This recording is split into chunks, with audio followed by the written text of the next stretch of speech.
Yo. Once again, we back. This is with this is Messengers podcast. Of course, I'm Mo. I'm Mike. You know, it's Do Rate Media Sunday, so we can't do this without my dog Drew Money on the boards. How y'all feeling? Feeling good. How y'all doing? We doing good, man. We doing great, actually, man. You know, Yes, back in sir. here after a little week hiatus. Yes, sir. You know the good weather going on right now. We don't know whether it's going to be hot or cold. In the 70s. I'm here for it though. In December at that, but once January come though, we getting smacked though. Oh, 100%. No cap, we getting smacked though. So enjoy this shit while we can. Shit, Hawaii getting slow. Man, Hawaii getting slow, man. I was about 12 inches. 12 inches of snow in Hawaii? That's what they say. Bro, we done threw the whole world equilibrium off, bro. What's going on out here, man? What y'all think, man? Global warming? Shit, yeah. Or that's hard? Could be a little mixture of both. Little mixture, a little TT and harp in there, too. A little TT.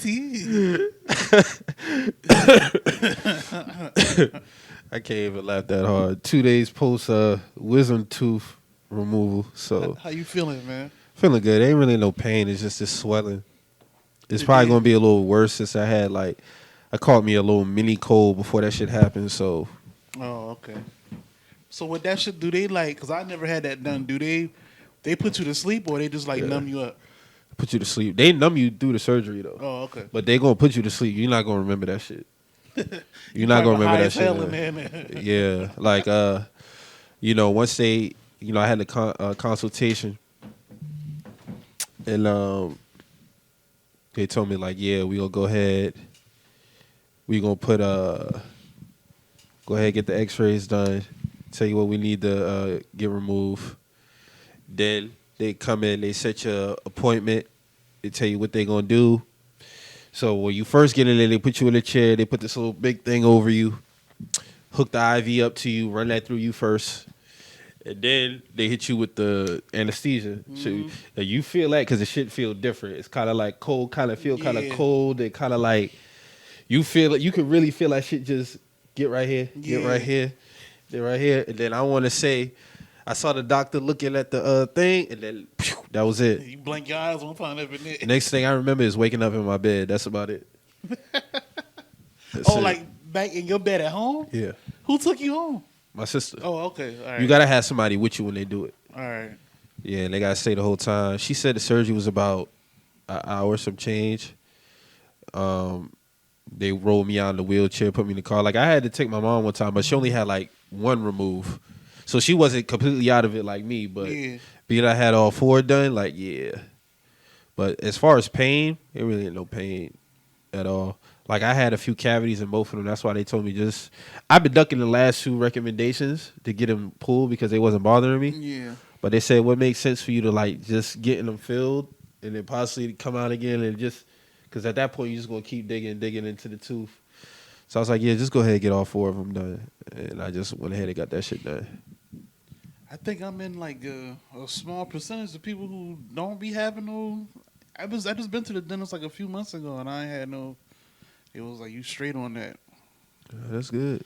So as long as it ain't bothering you. Yeah, man, I ain't had no issues with it. So. But if you start to develop like if you ever get like any cavities in them or anything like that, yeah, I'm sure gotta go. Just go ahead and get them out. Yeah, I ain't playing with it though. But yeah, man, let's get into this versus battle, man. 3-6 and Bone Thugs, man. You watched the whole thing, or? All right, man. So, what was your thoughts on it? I mean, it was good to see all of them up there, like doing their thing. But yeah, 3-6 got them out of there for sure. As far as like if you want to judge like off the performance, the songs, and everything like that, like both thugs, not saying that they didn't know their shit or none of that. I think there was spots where both parties kind of was just like letting the song do their thing. Yeah. But overall, just like with the performance, the features, the guests, 3-6 just completely like. It was a wave. Yeah, they got him out of there. Now, when they brought when Bone brought Lil Jon on boy out there, that's when I didn't think they was gonna bring them out there. I didn't think it was going. I don't think that was gonna happen either. But I actually forgot that Lazy Bone was on that song. I forgot he was on that song. And then he actually skated on that shit too. On that I Don't Give a Fuck. Mm-hmm. But yeah, man. Then I think right after that, that's when Juicy J brought out Lil Wayne. I was like, damn, they got Lil Wayne on the Verzuz stage, bro. Well, the boy brought out Terrence Howard though. Yeah, they brought out Terrence Howard, like the dude is hard out here for a pimp. Like they went in a complete different bag with that one, man. Like for real, like. But I'm trying to find a list of songs that they did. I know somebody probably got that shit, but Wiz was also out there too. Wiz was out there. Project Pat, 8-Ball, MJG. Project Pat, LaChat came out. Chameleonaire, Young Buck, came out for Lil Flip. Yeah, Lil Flip. And then Lil Easy. Lil Flip came out and did a freestyle at the end, when they're at the very end. That shit was that was a dope little moment though, honestly. It was a dope moment. Oh, Young Buck came out. Yep. Like that shit was dope, man. I fucked with it. I still be mad these niggas don't be starting on time. But it was no excuse for these dudes to be almost an hour late, bro. Like I think they be doing that on purpose. Yeah, I don't think they be late. I think they be backstage. They do be backstage. Like y'all, they be trying to have the DJ shine. Like no disrespect to the DJs, but niggas don't come to see them. They can have their own shit. They had a whole DJ scratch off before the shit even started. Like that was part of the plan. Like so I'm just like, man, all right, man. But let's talk about the fight though. So Busy Bone.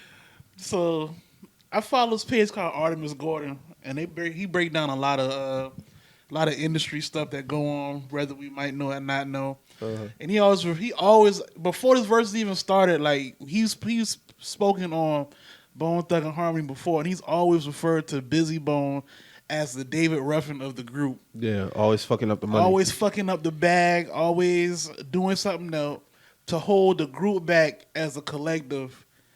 And this shit rang true like that night, like for sure, like because it's just like come on, bro, like what's going on, bro? I mean, I ain't really mad at him for throwing the shit based off of like suck my dick always gonna start a fight. Yeah, I mean that's a fair point. Suck my dick is always gonna start a man always gonna start a fight. Nah, they was talking trash all before this shit. Understandable, still kind of unnecessary. But the moment, who was it who said it? Was it Juicy J? Juicy J say suck my dick? I was like, nah, why would you say that to him? Yeah, out of all people, suck my dick, nigga. And once he said that, I was like, oh shit, here we go. And then he came back out, apologized, teach his own. I would have had to apologize in the situation, but I don't know what their contractual obligations might have been. So you can tell from like the body language of the other group members of Bone, they just like, man, like, all right, man. Like if you looked this at shit them, didn't have to go there. Like if you looked at them, they was like, man, this again. Like, you know what I'm saying? Like they had that, you can just tell, like it's like, all right, bro. But shout out to that wasn't Lazy Bone, that was the other brother. Which Bone is he, man? He's not Flesh on Bone. He's not Busy Bone. Is it Crazy Bone? Crazy. All right, so he immediately diffused the situation. Like him and Crunchy Black, they hugged it out immediately. Them niggas was passing weed and shit together. Like it was good to see that them boys was like, Gangsta was on his ass. They was Gangsta Boo was going crazy on that nigga, dog. She was going crazy on that nigga, dog. That nigga was off his bed, isn't it? She was like, that nigga gotta take his pills, man. Sissy nigga, what's wrong with you? The bitch ass nigga. Dog, she was going crazy on that nigga, bro. Busy, I will say before the battle though, Busy was with the antics on like the a little bit too Instagram, much. He was going crazy. Yeah, like with the devil worshiping and all the other shit. Like these niggas ain't no devil worshipers. Denounce Satan on national TV now. Or else. Like, come on, man. Stop it. You guys use the devil for fame. Bro, I read that shit. I was crying laughing at that shit, bro. Like lead them. Like, y'all had devil imagery and y'all shit too coming up. Nobody was on y'all ass. You know what I'm saying? Like, y'all had a lot of devil imagery in y'all shit. smoking skull and bones and all kind of shit. And Illuminati shit, all kind of shit, bro. I swear I watched the whole thing. I might have missed it. They did perform Notorious Thugs, didn't they? Yeah, they did. They did? They did. Okay. They didn't. The only thing they didn't do was first of the month. They didn't do first of the month? No, they didn't. Damn, I didn't even notice that. Yeah, I know they did Crossroads last, of course. They did Crossroads. That was a dope tribute because they had everybody in the back. in Yeah, there. they had Dolph, Pac, Lip, all those. Yeah, so that was Kobe, dope. they had everybody up there. Thuggish, shit- Ruggish, Bone. That shit was dope. They brought out what was her name? Tasha. Yeah. I don't want. It's only a few of their songs that really like age pretty well. A lot of that shit wasn't sounding good in 2021, man. And I'm just being real. I respect them for their place in rap history, music history, because when they was hot, them boys they hit hard when they came out. You know what I'm saying? But especially niggas out of Cleveland. yeah, like for a group out of Cleveland. And who found them niggas? Easy. Easy, right? Yeah, okay. So for them to hit how they hit, like I'll never take away what they did in rap. I just wasn't really feeling a lot of that shit. It's unfortunate he didn't really get to see them at their peak. Yeah. Because he died in 95. Mm-hmm. So. And that was right. I think they dropped Crossroads right after he died. So it's like, damn, like that was a major song. When Major it came song. out, you know what I'm saying? So First of the month, major Yeah, song. that was a Thuggish major Ruggish Bone, song. major song. like them boys, like they struck gold. What was the like, song that they was singing, Lloyd? Back then, that was a song for the Buddha Buddies or something. yeah, Like something like that. Yeah. But 3-6, man, they shit was just hitting different. that. Yeah, man, the whole way through, like you know what I'm saying, like they got different eras from what they got hits from the 90s, early 2000s, mid 2000s. You gotta Like, think they've been out since what, 93, 94? Yeah, like before then, like I mean, if you want to take it to the underground, like really underground, but they signed their first deal like 93, 94. So 94 all the way up to about Yeah, 05 consistently. yeah, dropping consistently shit. dropping shit. Like 10 years. yeah, Yeah, so they crossed two different eras. won an Oscar and all. And then even like they last, well, I don't want to say they last, but like really like last album again, Most Known Unknown. That shit was Yeah, that shit was hard. that shit was hard. They had riding spinners on it. Stay Fly. Popping My Collar. That's Yeah. my shit. They got hits, like they got hits, bro. Like so. When Project Pat came out and he was playing Light Talk, I said, "Boy, Drake come out here." I'm like, dog, I said, "Pack these niggas Just up." get Drake to come out, bro. Man, my only gripe with the show, like I don't even mind like the fight happening and shit like that. Yeah. Like I don't even mind none of that. My main thing, man, like that crowd was ass, bro. Yeah, man, it happens. If you watch a lot of battle raps, depending on what city you in, a lot of them crowds can be whack, bro, and it can influence the outcome of a battle. It can. It can really influence outcome. They did that. They did that as a. They did that to give Bone an edge though, because I felt like that. Yeah, that was in Southern California. Like that's like a Bone hub basically. and I was thinking to myself, like y'all niggas don't know, like sipping on, like, come on, man, who don't know that? Like you know what I'm saying? I like, saw more phones than hands moving. Like I'm just like, damn. but bro. then I did see like kind of like a transition when they started bringing out people. Yeah. They was really into that shit. Yeah. But I really did not expect for them to pack the features like that. Yeah, they went crazy with the features. Like they went crazy. Like they went crazy with like, when they brought Lil Flip out. I was like, oh yeah, these niggas they in a different bag tonight. Like I did not expect to see Lil Flip on no stage, especially on Bone Thug side. that shit was dope as hell, bro. Like when them boys brought out I'm just talking about at the very end after Crossroads was over, like they were still out there like just chilling and vibing on the stage, and they started freestyling, had a big ass freestyle session and shit. Like that shit was hard as hell, bro. Like that shit was hard, bro. Like that was a good like hip hop moment that night. Gangsta Boo, she still look good. Yeah, everybody still look, just doing their thing, man. It's like a lot of these niggas is really getting up there, bro. Like that's a crazy thing. These niggas is The mid niggas they live, mid tapping on 50. Yeah, tapping on 50. Like that's why I'm like, well, y'all fighting. I'm like, man, y'all boys ain't really trying to fight, man. Y'all too old for all that, bro. Like y'all ain't trying to do all that. They brought Duke Deuce out. He came out there going crazy. Yeah, because how old is Project Pat now? Pat gotta be mid to late 40s because Yeah, at least 47. he older than Juicy J. So, and they brothers. Let me look up Project Pat age.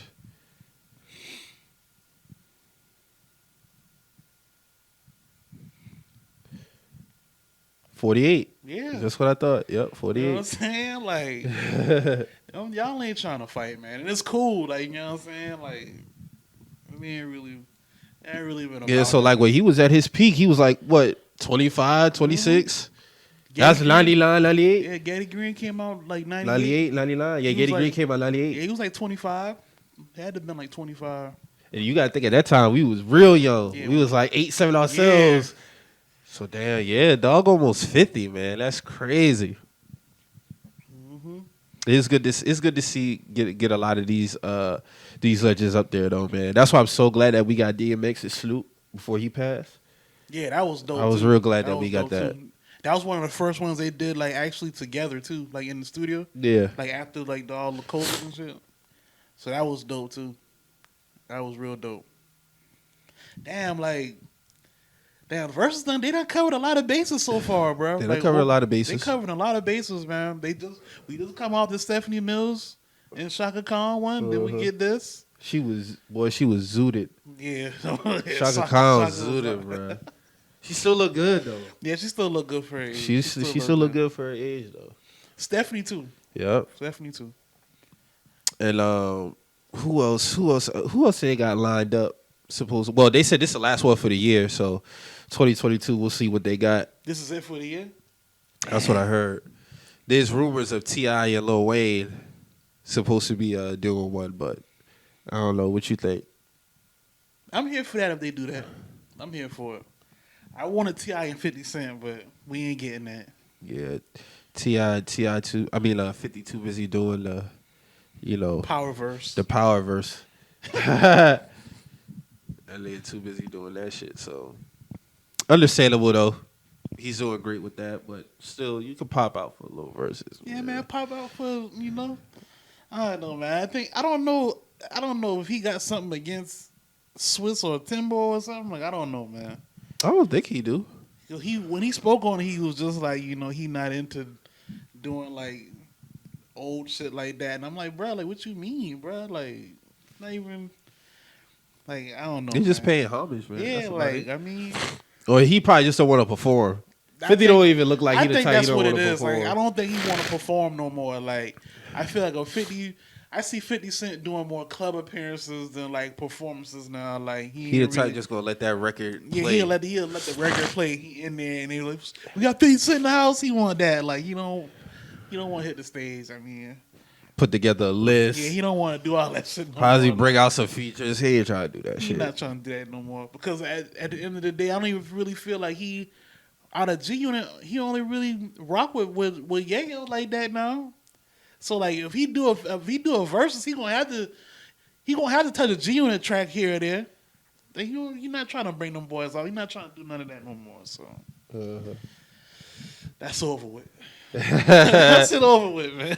Yeah, but the crowd definitely was kind of like weak. That's why I don't be letting the crowd influence who be winning these battles. Because if it's a fire song, it's a fire song. You know what I'm saying? Y'all not gonna try to play 3-6, not acting like that song wasn't a banger. You know what I'm saying?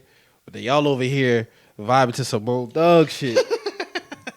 We don't even know that song. I never heard. But that's why I say they did that as an edge for them because a lot of people in that area they listen to that shit heavy. Like they toured them areas a lot. So like because there's a few I follow from Memphis. They was on the TL. They was like, yeah, we see what y'all did with this battle. Yeah, Kind of set the boys up. If they held that battle in like Chicago or like Atlanta or something, like that shit would have went. It would have went super crazy. The crowd would have been dumb crazy. I think the Atlanta crowd would have packed Bone Thugs up. Yeah. You would have had to do that shit like in the Midwest or some shit. Yeah. The Midwest would have been even killed for both of them. It would have even Like, I'm so surprised they haven't had one in Miami. Yeah, I'm surprised too, honestly. Like Fat Joe and Ja Rule. That should have been in Miami. That could have been in Miami, honestly. Shit, Ross and 2 Chainz should have been in Miami. Like if they did a live show, that should. Yeah, but they was in the studio too. Yeah, they was in the studio together. So I understand why they did that. So this year, versus wise, we got Bone and 3-6, Stephanie Mills, Shaka Khan, Locks, Dipset. I'm missing some people. We got like 4 or 5 of them this year.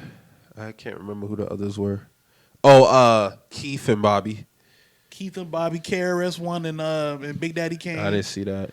Oh, Too Short and E40. That was this year? I think so. Yeah. Might have that- been like March or February. Yeah, that was like 2. early this year. Yeah, you right. So we got damn near 6 of them. Mm-hmm. Still need Ye to come out and do his. He say he'll do one. Yeah, he say he'll do one. He just say ain't gonna do down one for against it. Hov. Yeah, he's not gonna do it. Yeah, but yeah, man. I wonder if Hov would do one. But then again, ain't too many niggas. He only gonna have a pick. It'd probably be like Wayne or some shit. It would have to be like a Wayne or. I don't know if he even would battle Drake. He ain't gonna go against Kanye. I mean, shit. That's it. That's it. Honestly, it would have to be Wayne, Drake, Kanye. That's it, really. Or Nas. I don't even want to see. I don't even want to see Nas do the verses. Right? I'm a Nas head. Like I don't think Nas do. I don't think that's. I don't know, man. He could do a versus though, but who would he do it against? Because I don't think he should do one against Hov. Like that wouldn't even. Nas? Nah. It would have to be. I don't know. Common. Nah. Nas versus Common for a versus. Yeah. I ain't trying to see that either, bro. I don't want to see Common in the verses, bro. I see Nas in the verses. I just don't know who he would do one against. He gonna have to do one though. Who Nas? They gonna get somebody gonna get him out there. They'll figure it out. It can be against somebody from the South though. I mean, no. Then again, yeah, probably could. I don't know. Nas versus Outkast. I ain't gonna lie, man. Nas losing that, man. Well, tell a NY nigga that. Nas losing that, bro. Nas losing that one. I don't feel like he just gonna have. He gonna have to pull out a Jadakiss type vibe. I mean, he could very well. He can do it Just like start that. Though. rapping. He can do Freestyling. that. Though. Like, you know, You think freestyling and win him a battle? if he started freestyling during one, I'm talking about over any beat.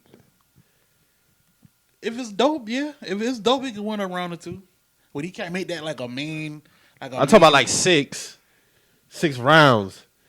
He freestyle for 6 rounds. Oh, And just nah. space some shits out. Nah, that's too much freestyles. Like, where your songs at? Like, you know what I'm saying? Like, I feel you. Like I mean, he do when- got some shit. He's not getting a point for Omi. If he played, I'm sorry. why do you hate that song? That song is super ass. And y'all niggas are gonna tell. If Bone Thug shit did it, that song didn't age well at all. What song? Omi.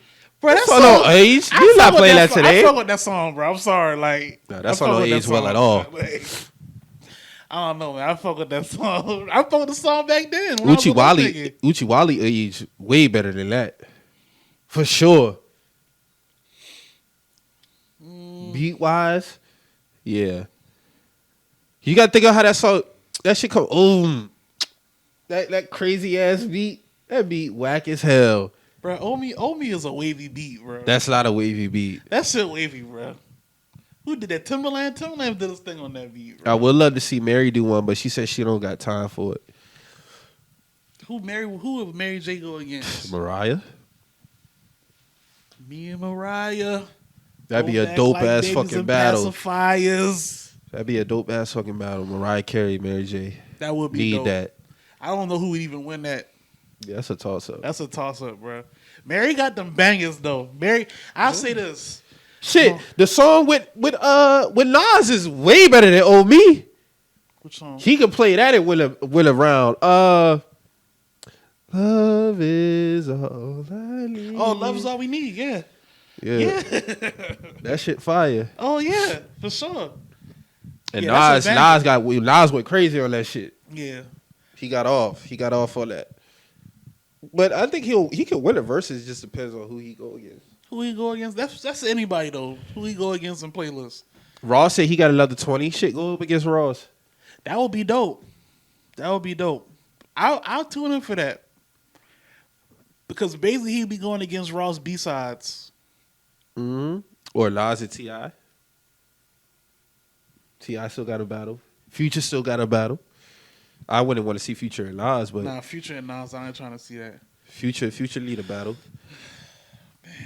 Future, who Future go up against? Gotti? Drake? Future washing Yo Gotti, bro. I'm sorry. I fuck with Gotti, but Future washing that, man. I agree. But he still need to go up against somebody. Yeah. I just don't know who would. Thug? Future and Thug, that would go up. That would go up. For sure. Migos? I put Migos versus Thug. I think Future was getting Migos out of there. Yeah, he is. That's what I say. I would put Future versus Thug before Migos versus Thug. I mean, Migos versus Thug before Future versus Thug. I think that would be more even kill for both parties. Cause Future watching Thug too. You think so? He watching that, man. Future got too much. There's not too many people he losing to anyway. Yeah, that's what I'm saying. Who is he losing? Future and Ross would be good. Future and Ross would be hella good. I feel like that should have been what we got instead of Ross. Instead of 2 Chainz. Yeah, 2 Chainz. Yeah, Ross You know and Future. Definitely with that first 20 that he had, going up against Future shit. Them niggas would have went crazy. Yeah, that together, shit would have bruh. went crazy. That would have went crazy. Real talk. And I'm surprised they don't got too many collabs together. They actually don't got a song together, do they? They don't, you ain't even know. Oh yeah. I think that's Rocco's song. That's but Rocco's shit. But they, it was a lot that came from that song. So they probably was like, He would not play that song. He can't play that song. He can't. Future could. Nah, I don't even think. I think them boy leave that song alone, bro. Ross can't spit that verse no more. He got to dead that. Bro, that like when I first heard that shit, I was like, bro, like. Let me chill, bro. That's exactly what I said. Let me chill, bro. Like, It's a few niggas with verses they can't spit no more, like Wayne or Karate Chop. Can't rap that shit. He got a couple verses that he can't. What do you say? What do you say? I got a dark skin chick. She look better red. Remember he said that right too? Above it. Yeah, like he can't. He can still rap that. He can still rap that song.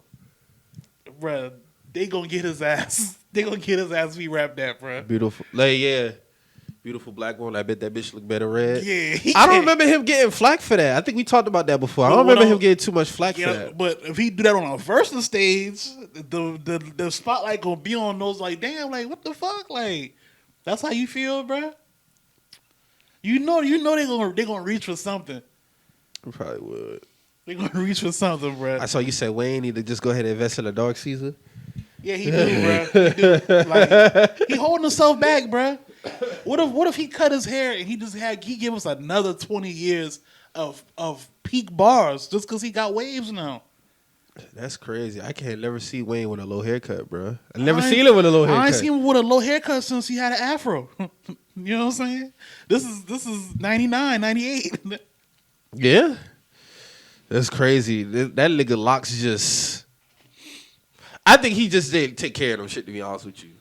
I think he got to a point like 2012, 13, I started noticing. Like, he would just let them shit just... Yeah, they was too mad at, man. Yeah, bro. Like, I don't think he was getting them shit clean. That's what I'm saying. Like, when you let them get too mad at and you're not really up on the cleaning... Well, Drew, you would know. Like, you know what I'm saying? That's probably what happened, right? Like... Or he could just be going bald. I don't know. It could be a mixture of both. Yeah, a little bit of both. Drugs, dieting, all that shit. Yeah, all that play a part in your hair now. Like, for real. Niggas don't be thinking that. Niggas think they can just take drugs. Now, some niggas, no problem. Mm-hmm. Yeah, but if you a dumb nigga if you think drugs don't affect your hair growth, bro. That shit fuck your shit. Like Chris Brown, his shit undefeated.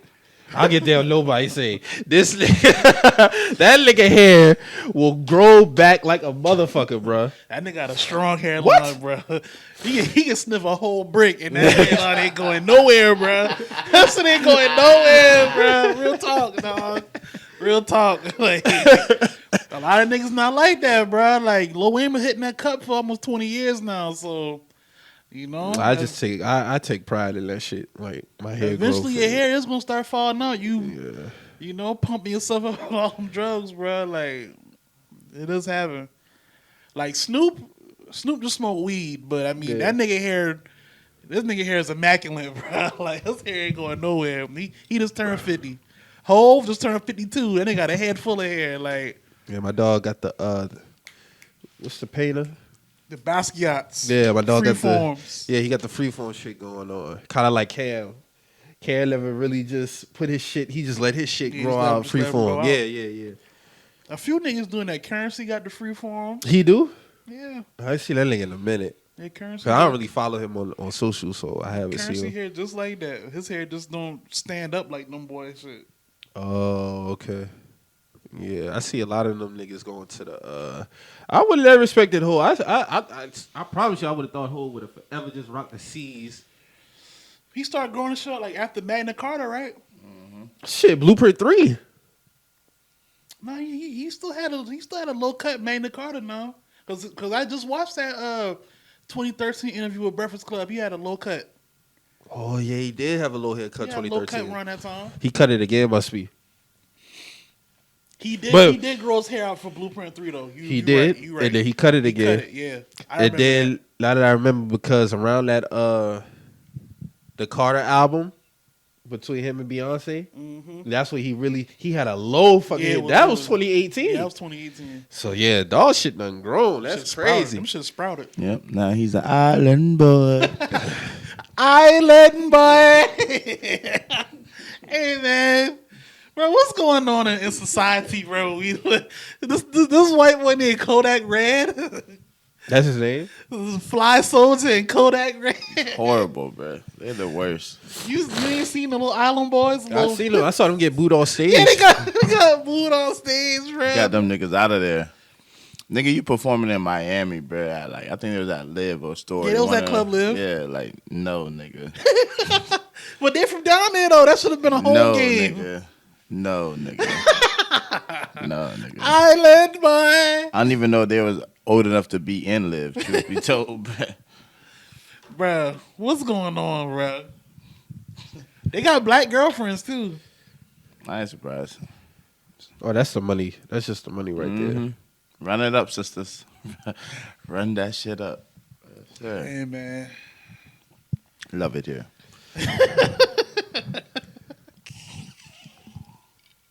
Oh, my God, man. That they not going to have a run at all. Oh, no, that's just what that is. That's Instagram shit, man. Literally just to laugh at these niggas. Yeah, they're laughing stocks. Like, they're like dunce hats in human form. I'm going to look like a coloring book. Hey, man, so let's talk. How you keeping up with the Jussie Smollett trial that started? Oh, yeah. I forgot about that shit that fast. But yeah, man, like that nigga's pretty much done. He's done. He's about to go to jail, dog. Yeah, that nigga had rehearse sessions for this shit. The brothers already done said that they was approached by him. Once I read that, and the brothers were like, yeah, he pretty much hired us to set it. I was like, oh yeah, this nigga's done. Like, cooked. Can we just go to sentencing now? Like, fast forward this shit, man. Hey, bro, I still think discuss. Like, he's still trying to prove his innocence. Like, nigga, I still think about he's that. He's really retarded. I still think about that episode we did when this shit first happened 2 years ago. And this nigga Mike was in a dumb bag, bro. This nigga Mike said, because I was like, damn. This was toward the end of the year. It was like, damn. That's when COVID first started, like 2019. I was like, damn, this nigga about to go to jail. It's COVID. That nigga was like, yeah, double whammy. Yeah. Double homicide. Before the double homicide. I thought it was a profit, bro. Yo, that shit was crazy, bro. That was 2 years ago. It was 2 years ago. That was like February 2019. You know what also crazy, Mike? That dude who made that bullshit ass article for Vibe Oh yeah, that's still still ain't up. delete that shit. Yeah, that's still up. Like he's standing on that shit. Like he's standing on that shit, bro. You Like know we got to be the forefront. black men's silence with the Jussie Smollett case is very triggering. Or whatever this shit. Dangerous. Why black men's silence is dangerous to Jussie Smollett's situation or some shit like that. Dave Chappelle said it best, bro. Like he was like, bro, like when the shit first happened, because even when we first found out about it, we was like, damn, this nigga get jumped. Like, you know what I'm saying? Like, what going on? We like, said it's like, oh, these racists really like out of pocket. Yeah, these racists like, you know, trying to power up. And then like, you know, when facts, like when different bits of information start coming out, and then you got niggas who, this is the thing about Twitter and social media, like when things happen, like people who actually from these areas have access to the internet as well. So like when you have people from Chicago speaking as who are very privy with that area, and they're saying like, hey man, like, yeah, like, you know, we got racists in every state, but racists don't really, like, you know, ain't no super Trump supporters in that area like that, you know, causing, you know, trouble and would just know to jump Jussie Smollett. Like, you know what I'm saying? Like, this is 2-3 in the morning with bleach. 2-3 in the morning with bleach. And they had a crazy winter storm going on at that time. Yeah, so like, bro, how they know to just get you in the snow and all this other shit? And you say these niggas poured hot sauce on you, and it's like, bro, come on, bro. I saw the he body. kept the noose around his neck when the police showed up. I saw the body cam from when they went to this nigga's house, and bro, like this man had a basketball net around his neck, bro. Like real talk, bro. When I saw this, I was like, all right, bro. I don't really want to speak on it, but when I start seeing the narrative, like, you know, straight black men are just condoning this and shit, and I'm like, bro, like, how are we condoning this shit? Like, he's saying white people did this to him for one. So what we got to do with this? You know what I'm saying? Like how supposedly these white dudes jumped this man, and y'all still pointing the finger at straight black men. What do we do? We not saying nothing. And I'm gonna just go back to what Chappelle said. Like even Chappelle was like, well, I mean, at this point we had to support him with our silence, because if we start saying that he lying, now y'all really looking at us crazy. So now after us getting poked at, oh yeah, now y'all want to speak on this shit now. So now, okay, now this nigga's lying now. They're not even going to hold him accountable as much as they killed us for the shit. No, they're not holding. It's not going to be the same. They already said there's like, well, he still should have been, his word should have still been, he's lying though. They still was saying like, oh, it wouldn't have mattered because y'all would have had... No, like... He's lied. He lied about a hate crime. He lied about this shit. Like, he lied about this shit. Then it was, oh, so now y'all believe the police. No, it's not us believing the police. It's not us believing the police. They threw a whole bunch of different shit at it. They try to throw a whole lot of curveballs at straight niggas about this shit, bro. And I'm just like, bro, like, it's not even about believing the police. Like, we just going off what we see from what's presented to us factually. Like, that's all we going off of. Like, we ain't read no police report. We read what this nigga been saying. We got this nigga on stage calling himself the gay Tupac because of this shit. Like, it became a mockery. It became a mockery. Talking about stream his music. It was a whole bunch of nasty shit going on. So now you trying to get streams for his music up and shit like that. But y'all don't want to hold him accountable for turning this into a fucking circus. All because he wanted to stay on Empire. And niggas don't even watch that shit no more. So what was all this for, bruh? What was all this for? Like, you know what I'm saying?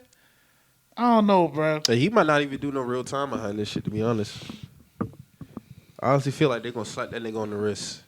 Give him, like, probation or some shit. I mean, nigga lied about a hate crime. Bro, but I'm saying, yeah, like that's serious. It's a lot. It was a lot of man time went into this shit. A lot of you fucking dummy rehearsed this shit. Bro, the brothers already told on this nigga, bro. Like, you know what I'm saying? And even to take it back, the picture after, like his face, like that didn't tell me, like, I would assume that a racist, if they really hate you and they put hands on you, especially on your face, it wouldn't look like that. But like, you just look like you just woke up out the bed. He had a sinus infection. Like there was nothing swollen, nothing that looked like anything. And then like the biggest thing that stood out to me is like you said, when you go to his apartment, the police come in. Like, how you still got the noose around your leg? Like no black person would still have that on around their neck. You trying to sell it, man? Yeah, like. But you went to Subway. There was a lot of wild shit going on around that time, like because you had the Terry Crews shit that was going on around that same time too. So it was that piled on top of that. Oh yeah. With that, coupled with the barbershop talk shit, With which the I just saw barbershop. another tweet Like yesterday. They still trying to push the bullshit. They still with the dumb shit, bro. Like they still with this shit, bro. But yeah, talking about fucking titties and shit like that. And, oh, you're not gonna like no, nobody talks like that in the barbershop, bro. Like we don't even talk about shit like that in the barbershop. really, it'd be sports banter, it'd be music banter, And that's it. It'd be political shit sometimes. But niggas don't be having no X-rated ass conversations like that. Not in the barbershop. Not in the barbershop. No. Maybe in the parking lot of the barbershop. Maybe. They don't be having no conversations like that. Too much kids and women coming in the barbershop to get down like that, bro. Yeah, we don't gotta deep dive into that again. But like y'all don't really be around black people, man. Like y'all just really to say, like, and another thing too, like just get this Jussie Smollett, pack this Jussie Smollett shit up. To be honest, like we shouldn't be having no more conversations about this shit. Y'all niggas know what time it is. You can just try to play dumb with this shit if you want, but we know where it's at. So over under, you think he getting probation? I think he's getting probation. Over under 3 years. So you obviously under. If he does any jail time, I really will be surprised. I really feel like they're gonna pass the buck on this nigga. Bro, they put a lot. It's a lot of money and time went into this investigation, bro. Somebody got to pay for this. Yeah, shit. no facts. You don't get to lie about a hate crime and escape, but I don't know, just something weird about this whole shit. Just he should definitely do some time for sure. I mean, you lied about a hate crime. That shit really goes on. Like, yeah, like something you play with. This is real shit. Like, right when we coming off the Ahmaud Arbery trial and shit like that, like, bro, like, nah, bro. And you know, salute to his family. And I don't know if we spoke about it last episode. You know, his mom for getting justice behind that. You know, that was just good to see. Good to see. No bullshit. Cut right to the chase. All of them guilty. You know, so I'm just glad to see his mom. You know, she won't be able to get his son back, but get her son back. But at least you got some justice behind that shit. That's always good to see. Because, you know, so white people always trying to skate on some shit. So, you know, we also had some unfortunate news happen. I'm going to start out by saying, like, I wasn't a fan of this person.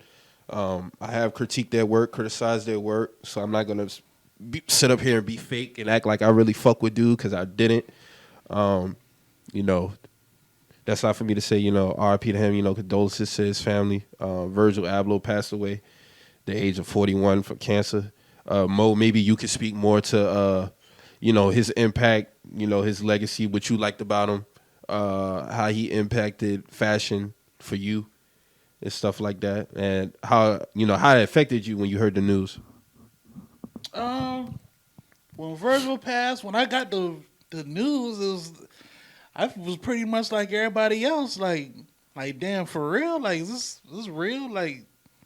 You know what I'm saying? Like, I thought, I'm not saying it was fake, but it was just like, damn, like, that shit came out of nowhere, bro. Like, you know what I'm saying?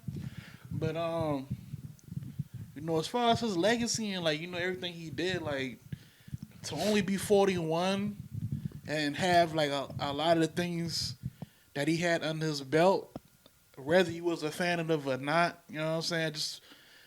Just seeing the things that he was able to touch. Like, you know, he did a lot of shit. Like, especially, like, because he been rolling with Kanye, but he really started to get people really started to take notice to him as a, you know, as his own individual, probably around, like, when the first Yeezy shoe came out. Because he had a hand in designing that shoe. Okay. So, like, people really started to pay attention to Virgil, like, you know, as an individual. He was running the. He also did some album covers. Did some album covers as well. He did Dark Twisted Fantasy with Ye. He helped do the whole. No, somebody else did that one.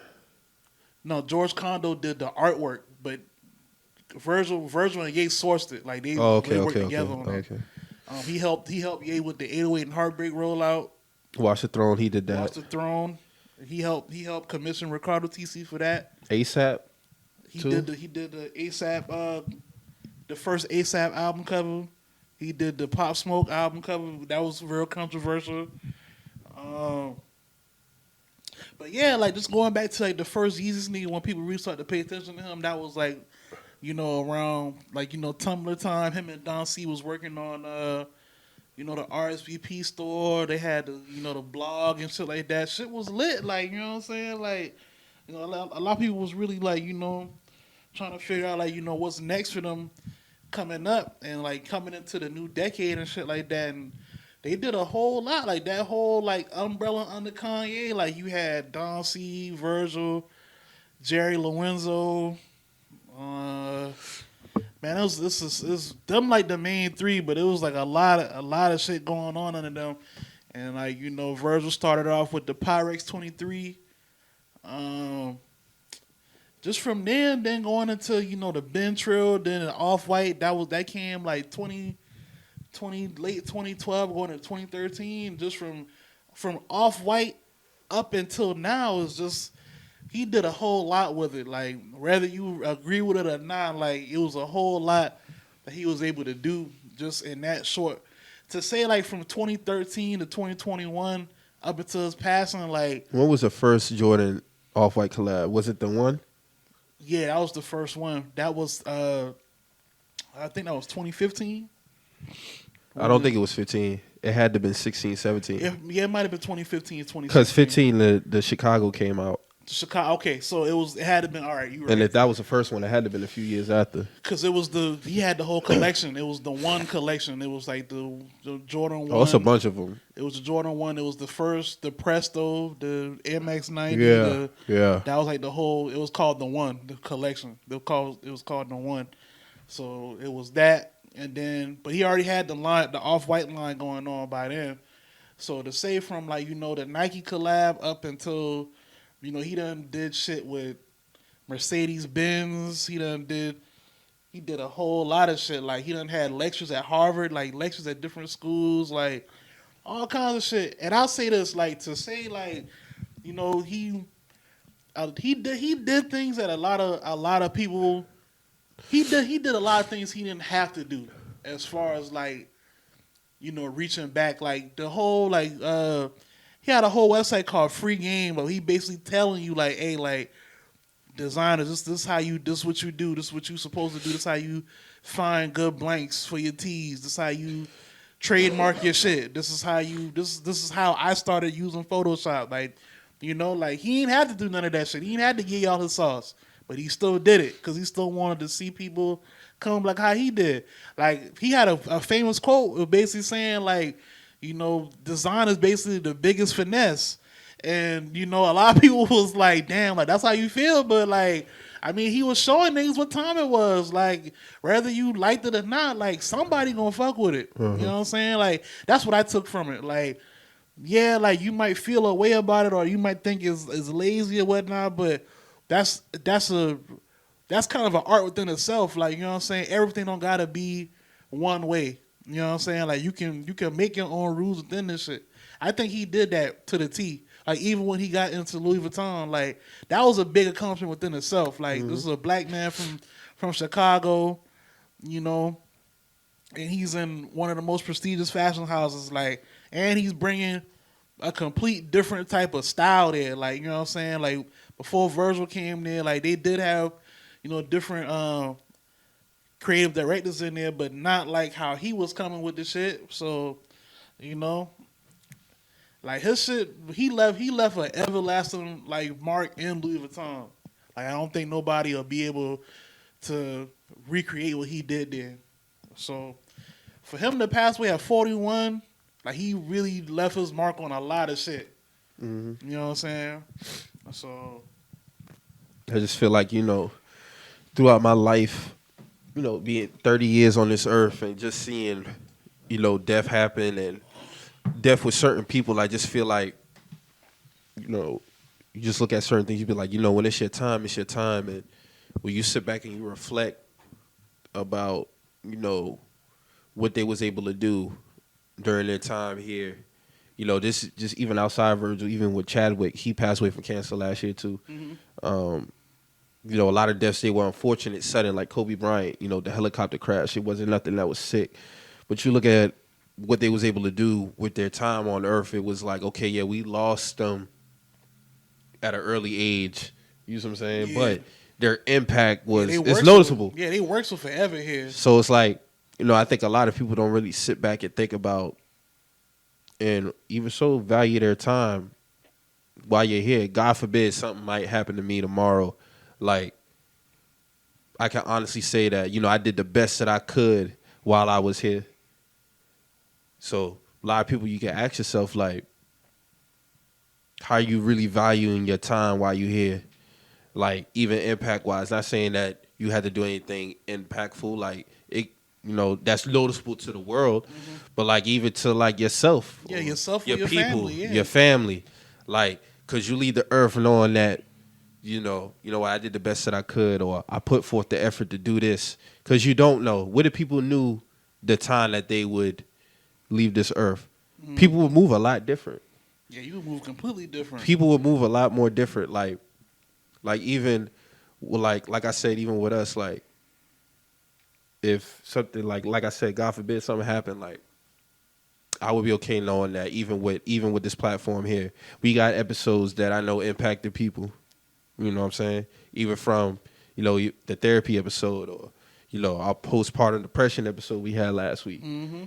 Like, we was able to leave a mark somehow, some way, regardless if we didn't really reach 1 million views or 500,000 views. Like, we still get those text messages. We still get those DMs. You know what I'm saying? So it's like, I think a lot of people, don't really value their time here. And, it sucks that a lot of times when people pass, like, that's the time people take this, like, damn, like, I really got to, like, no, like, that should be a daily thing. It should be routine. I agree. Get yourself into a rhythm to where, I can be able to put forth my best in anything I do, whether it be your job, your 9 to 5, a project you may have going on, a business, or just personally, spiritually, physically, just, you don't want to leave no room for, like, what if? Because, like you said, when we got the news about Kobe, it was like, nah. You got the news about Chadwick, like, nah. Virgil was like, nah, what's the first thing you'll say? Like, nah, they too young, like. Yeah, 41, bro. Like, yeah, you just coming into another decade of your life, bro. You know what I'm saying? Yeah. Like that shit crazy, bro. Like, just thinking about it like that. No, 40 years is not a long time. That's not a long time, bro. Like, at all. You know what I'm saying?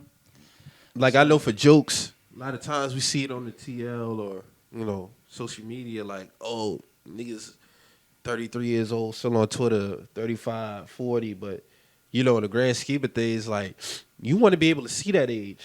Yeah.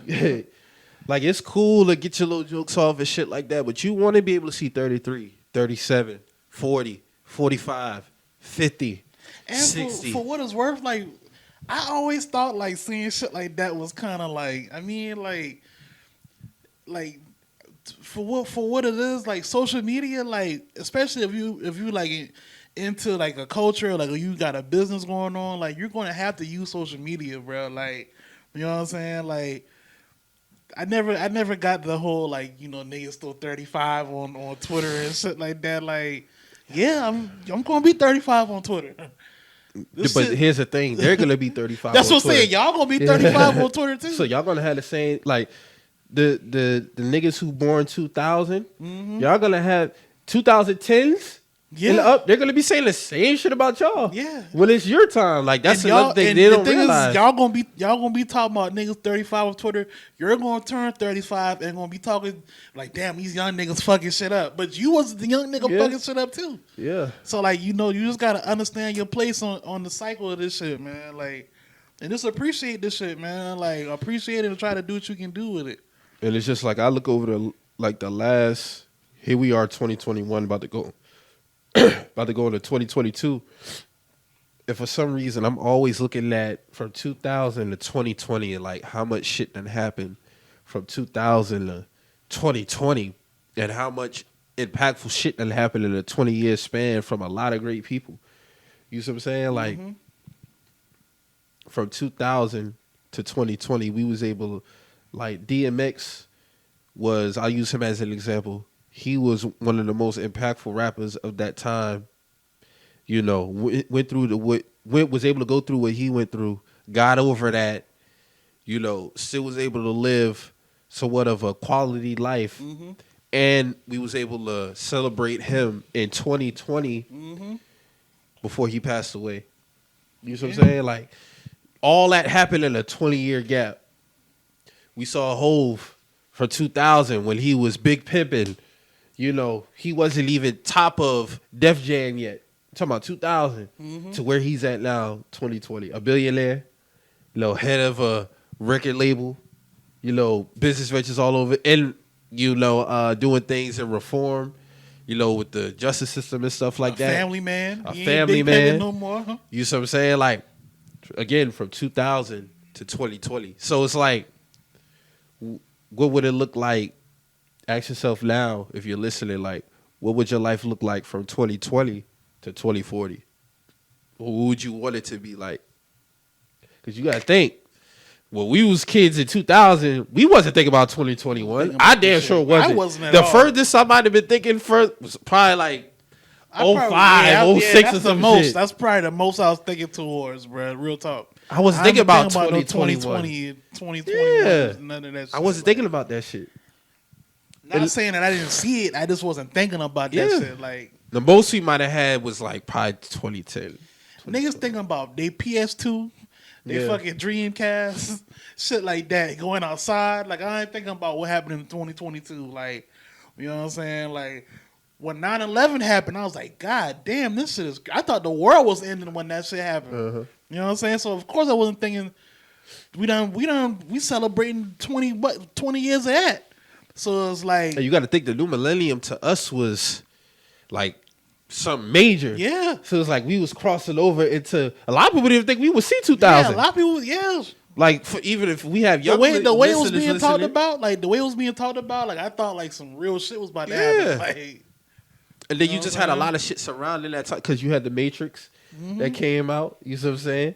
You had even like with wrestling, you had Chris Jericho with the Y2J, the Y2J persona. shit, yeah. You see what I'm saying? Like like 2000 was supposed to be like something we just didn't know what was gonna happen. So when you have it's just still hard for me to imagine that 2010 was 10 years ago, 11 years ago now. Yeah, that's wild. That's wild to me. 2012 is going to be 10 years ago. You know what's crazy, bro? I'm seeing like the kids on TikTok now, like who coming into like 9th and 10th grade. So they're like 15. They 14. they trying to learn how to do the jerk now. Like the jerk is like a old thing now. And that was 2010. Like 2010, yeah. Like they're learning how to do the jerk. Like, that's crazy. Like, you know what I'm saying? Like when you think about shit like that, it's like, damn, bro, like. Cause let me think, yeah. Yeah, because they was born like 06, 07. Exactly. So now they growing up and now they just learn about the jerk. And it's like, damn, like you just learned about that? Like, how you ain't, but you gotta think these niggas. They was born 06, 07. They like 10, 11 years old now. So like, you know what I'm saying? Might be 12, 13. Like, they ain't know. And yeah, even young kids, they born post 2010. So yeah, man, them decades, it just seemed like the decades just pile up so fast. Like, I be even thinking about 3-4 years from now. 3 years from now is 2024. But it seemed like that shit like right around the corner. 2022 is only a few weeks away. 2024, I'll have a 10-year-old. That's crazy. That's crazy. That's crazy, bro. In 2024, I'll be 33 years old. Like, to me, that's wild. That's crazy. I have a 10-year-old, bro. I remember I watched the Super Bowl and she was still a hand baby. Yeah, hand baby. Like, you know what I'm saying? Like, that shit crazy when you really think about it like that. Just like you gotta look over your whole 2010 to 2020 decade. Like, did you really do what you were supposed to do with your time? Especially of us being in our some being mid-20s, going into 30s, or early 20s, going into 30s, like especially the way the world is now, you don't really have time to like really fuck around like that. You know what I'm saying? I'm not saying you got to take everything serious. You have your fun too, but like just establishing yourself and like before you look up, you be 35, 40. Yeah, just make sure you're working towards something, man. Make sure you're working towards something. You don't want to wake up and be 40, 45, like, damn, I wish I did this when I was in my 20s. Like, that shit gonna hurt. And don't compare yourself neither. Yeah, that shit gonna hurt. Just make sure you're doing what you want to do.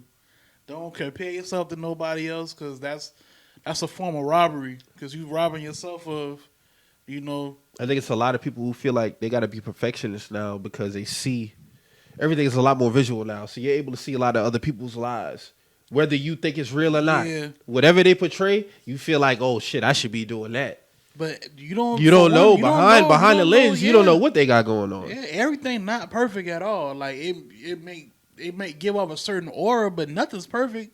Yeah, at all. And it's funny you mentioned that because it's going to transition. I'm gonna wrap this up. Transition to another topic, but like, I say that all that to say, just value your time on this earth, man. Like physically, mentally. You never know, man. Just stay checked up with your body. Make sure you know what's going on with it if you can. I saw a lot of people saying like Virgil was probably going that by himself. No, he didn't go through it by himself. He went through it with his loved ones. We're not supposed to know what's going on with that man. That's a selfish way of thinking that he would have to tell us, yeah, I got this going. I mean, Chadwick Boseman didn't. He still carried it, still was doing movies and shit like that. So I'm pretty sure he went out, dealing with that how he wanted to. You know what I'm saying? So end of the day, that's not our call. Yeah. You know what I'm saying? Like, exactly. I just feel like a lot of things, like I said, as I get older, a lot of things is like just destined to be. You know what I'm saying? Like a lot of times, we be upset, we be sad as, about people we may lose, at the time we did it. But, just speaking for me personally, it's a few people that I know for sure, 2 people that I lost in my life that when they was gone, that should really fuck with me. But when I look back on it, it was a time. You know what I'm saying? I don't really have a say-so in that. And they did leave an impact here while they was here. It was just that, they on to other things right now. Well, what those things are, I don't know. Because I don't know what's to come after, we're here. But hopefully, I get to see them again one day. Continue to carry on their legacy and, their kids, how great the kids, family members, nieces, and nephews know how great they were. So, speaking of perpetrating, living a false image, we talked about the Brittany Renner shit last episode. So then there's this new shit going around about how, she living with her mom now and how she doesn't have a car. But then, she's saying how man's not a financial plan. Deion Sanders had her at Jackson State, to talk to the football team. And, he said he brought her in to, like, teach his boys, their shows boys with how you get caught up on the wrong side of things and, what to watch out for. And, he felt like she was a good spokesperson for that. And she also attended Jackson State, so that's another reason why she was there.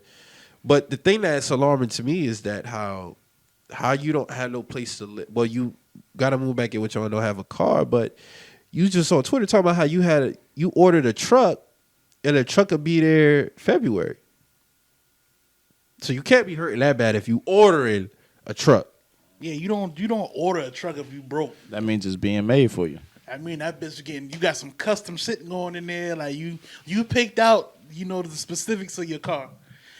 And you just was on Kevin Samuels talk about how social media been paying you for about 4 or 5 years now. About 4 or 5 years now. This is how you get paid. So it's like, what's going on, bro? I feel like she lying, man. She definitely lying. And it's just real crazy because you're saying you're doing all this. I feel like it's a ploy. It's a ploy for PJ, bro. Like, it really is. Like, because you're saying, you telling us. And now they going back and forth on Twitter. She talking about, I got 36 screenshots, 6 videos. If you want to go there, we can go there. Da, da, da, da. It's just like but a lot of shit don't even gotta be like that. But you're telling us a man not a financial plan, but you're gonna get some money off this situation.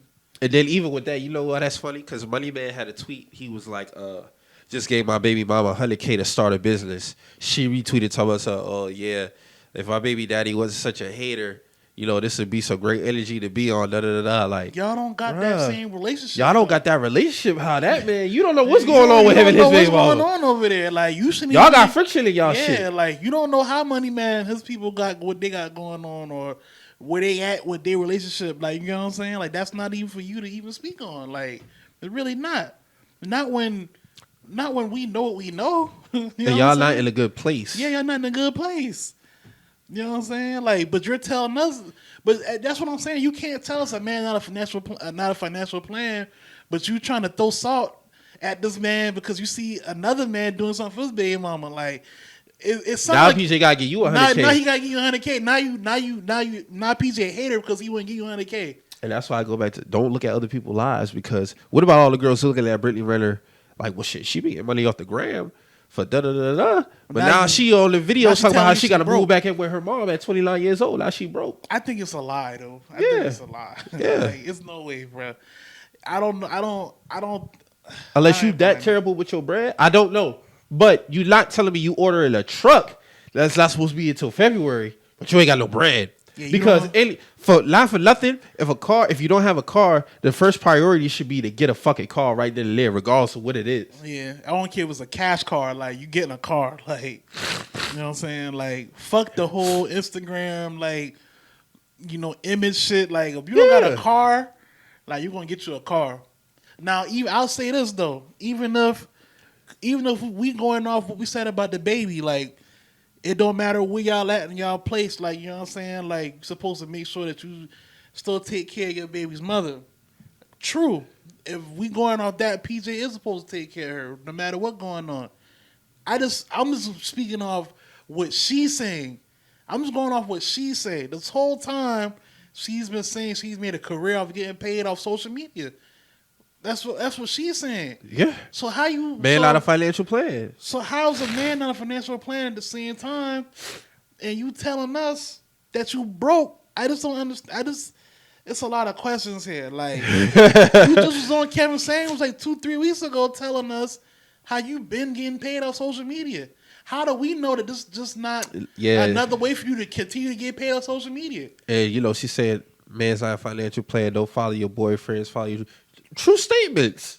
Very true statements. What is you also contradicting it at the same time. You contradict yourself at the same time. You know what I'm saying? Like, women should be able to follow their dreams and do what they want to do. 100%. But you follow the man, and you're doing this at the same time that you're telling us not to do it. Because you're telling a young woman to not follow a man, but you at the same time you got friction, all this friction with your baby daddy, but you still want him to support your lifestyle, whether he with you or not. So which is it? So which one is it? Is it that you want to just give you some bread so you got some wiggle room to work with? I mean, you can say that. Where's harm in saying that? No, I'm not saying that PJ gonna give it to you, but just keep it a band. If y'all not together, technically, he's only be taking care of his child. You know what I'm saying? Now, if you saying you need bread for this and that, for all that. You know what I'm saying? If he's the more, grounded parent, then the child should stay with him. I would even be mad if she approached the nigga and was like, yo, we not together, but I do have a business proposition for you that I feel like, that would be good for the long term. I would need some startup money. Had the conversation. But don't get on Twitter talking slick. Yeah, don't talk slick about it. Because then I ain't gonna give you ass shit. I ain't giving you nothing. Like he was right for tweeting that. Because I don't think a lot of niggas. I'm not that cold hearted to like turn like if God forbid, because I wouldn't want to be in that situation. If my baby mom was approach me and I'm a basketball player in that situation, she say, "Yo, I got a business. I'm trying to get off the ground. I really need some startup money." If you come to me with some real shit, drawing up some plans, yeah, show me. Cool. But you're not about to just hit me over the phone with no shit. I need to see up some real plans. And not after you done been talking slick about you me done on talking the slick. Like, no, nigga, like. Where my fucking child at, bro? Yeah. And if it's something that I can see that's beneficial for our child long term, like, yeah, 100%. But it just be a lot of false shit be going on a lot with this Don't shit. be quoting niggas talking about I'm a hater and all this other shit. Like, nah, nigga, like, nah. You can't have it both ways. Then she gonna tweet this damn, like, the Nemo shit. Like, I'm like, bro, like. Oh, I didn't see that. What was that? So when PJ tweeted the little clown shit, like, after the whole little interview and shit came out and all the other shit with the JSU visit and shit, PJ tweeted the little clown emoji and then she quoted and put she put, like, the Finding Nemo fish over it, like, you know, Nemo looking for his child and shit like that. And niggas quoting like, bro, you ain't even got a car. Like, why you trying to clown this man for? Yeah, that shouldn't even be. That's not funny. Like, that's not even funny. Like, you know what I'm saying? Like, are you willingly holding this man's child from him? But you just kept saying you wasn't doing that, and you said on academics shit too. But now you making light of that. You making a joke out of it. Yeah, you know what I'm saying? It's just that's what I'm saying. Like, a lot of people. So you know, I really know where I could stand in terms of like what she say, because you all over the place. And not for nothing, you putting this shit out here. So what message are you really trying to send?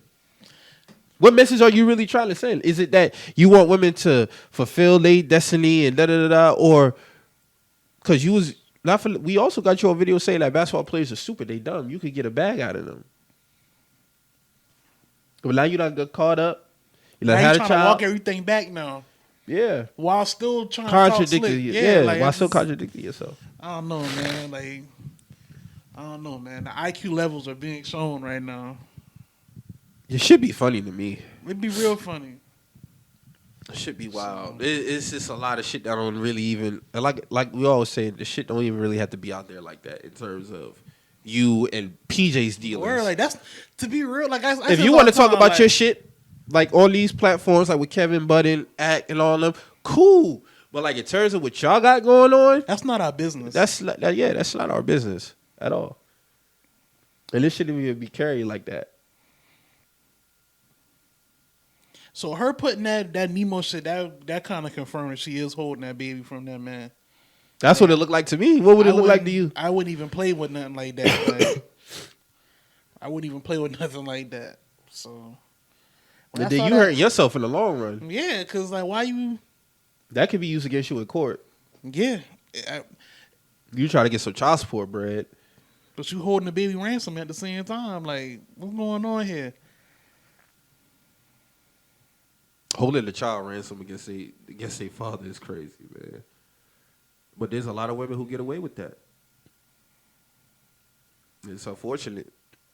And it's just not pro athletes. It's regular dudes who go through that. This is regular niggas I know go through that shit. It's the system is not fair to y'all in terms of fathers. It's more convenient for like, you know, an athlete or an entertainer or something because they got the bread to actually fight in court. But bro, you know how much it costs on average for a child like a family law like lawyer to even pick up your case, bro? Nah, how much? Bro, like if you want a good lawyer, I just know for around here. Like, for a good lawyer, like a lawyer who just gonna like handle their business and not gonna bullshit you around and have you waste some bread, you walking in there spending at least 8 racks. Yeah, you know what's crazy? Because I'm glad you said that because, dude, I know he's like, man, I just had to give my lawyer 4 racks. Like, the other day, gotta probably give him another 4. Next, yeah. This shit not a game. A lot of niggas don't got the means to do that. Mm-mm. You know what I'm saying? And the women knew that. The women know this. You know what I'm saying? So it's like on average, a good lawyer will cost you 8 racks. And that's just walking in the door. You know what I'm saying? Like, I'm just telling you what I know. Not saying that I've been through it personally, but what I've seen. You know what I'm saying? Like, a good family lawyer is gonna cost you about 8 racks just to walk in the door, bro. And that's just to get her on retainer. That's just to get her on your case, bro. She might call you 2 weeks later. Oh, okay, I'm gonna need another $4,000 in a week or so. And now you 12 racks in. You know what I'm saying? Now the case going. She might call you again. She might call you again next month. Are we doing good? I just need another. I need this. Blah blah blah. Cause she working. She might charge you what, $100 something an hour. You know what I'm saying? You know what I'm saying? And you know, yeah, your case going along, but you still gotta pay her. Mm-hmm. You know what I'm saying? So it's like, hey man, a lot of like, this shit real out here, bro. It's real out here. And then some of the women, they get so wicked with the shit, they'll have it to where a nigga gotta pay for their lawyer and her lawyer. Like the shit is wicked, bro. The shit wicked, bro. I'm just telling you what I know, man. But you know,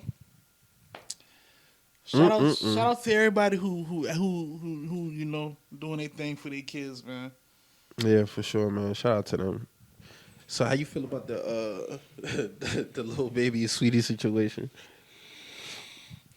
That shit wild, bro. That shit. Hey, if I'm P, bro, I'm calling both of them niggas and having a meeting. I think that boat has sailed a long time ago. Like if he was going to do that, he should have been did that. I don't really remember them two having no beef though. The beef started when Baby and Offset. For you know what? I'm saying? They got to some shit at the studio or whatnot, and they actually got into a fight. Their entourages got into a fight or whatnot. From what I'm hearing, Offset got jumped out there, blah blah blah. They kind of got outnumbered. So from that aspect, the sit down should have happened then. If I'm P, because we got to think. Yeah, Baby, he's keeping the lights on at QC, but the Migos built that house. Yeah. You know what I'm saying? I remember a few years ago, I don't know if you remember, like I did the little Jordan shit. Yeah. How Lil Baby was Jordan and they was, so it's like, I mean, it is but my whole thing is like, I'm not letting nothing like that fuck up no bread. That's what I'm saying. So now it's like, for a sit down to not happen then, too much time done passed now. So now it look like you kind of done picked a side. Not saying that P has. I don't know P personally. Yeah. I don't know what's going on behind the scenes. But I'm just saying from what I see, because you got to think, Migos done dropped Culture 3. Like, they weren't really promoted like that. Like, from nobody on Baby's side. They weren't promoted like that. P did promote the album a little bit, but it wasn't like no big rollout, you know what I'm saying, for them boys. You know what I'm saying? Like, it's things that you got to just pay attention to. P had a big birthday party early this year. Migos weren't there. You know what I'm saying? Like, they weren't there at all. I think Quavo should have just took his L in silent. Of course. I agree. Keep it playing. Don't even post about that shit. That's not even nothing to even speak about, bro. Nothing to speak about. Nothing to speak about, bro. Because you of the talk about and see, even with Jada liking the little post. Jada liked that post. That's what I'm saying. Like, she know what she doing with that. You see what I'm saying? And women cause wars, bro. That's what I'm saying. And that's when, as a man, you gotta know.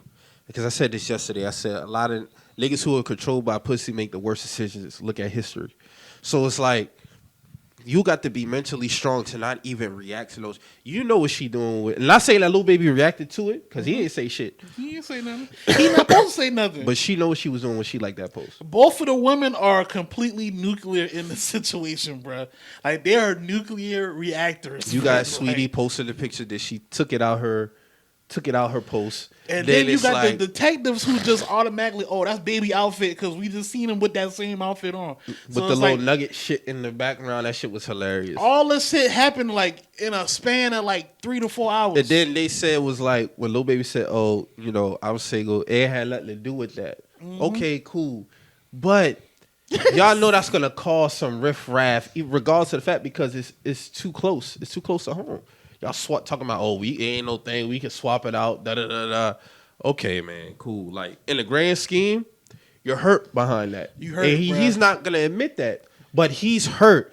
Bro, You know damn well. You loved her. You loved her. Yeah, you love Sweetie, bro. So if you see Sweetie with Lil Baby now, that's going to fuck with you. So don't talk, ain't no thing, we can swap it out. No, nigga, you're hurt behind that. And that's cool, bro. Yeah. That's cool. Like, we all human. You know what I'm saying? Like, the thing with me is just like, I would never speak on that publicly like that because it put me in a different, you know, it put me at risk because it's like, all right, we all know that me and her was you know, linked together, like, you know what I'm saying? I wouldn't speak on it because it give all us more room to judge her on her movements, if anything. We all know that I had love for her, supposedly she had love for me. But if you do that lets you know that would let me know, and that would probably let a lot of people publicly know that she ain't really fuck with you like that. If you would really do something like that, bro, like a label mate, bro. Come on, bro. I gotta let you go do that. You gotta go. You gotta go do you that. Gotta, you gotta stand on that. You gotta on your stand own. on that. Yeah, I'm you not gotta stand speaking on that at all. because after that you can't. There's nothing to come back from that. There's nothing because you know what you're doing with that. You trying to get me to speak on some shit.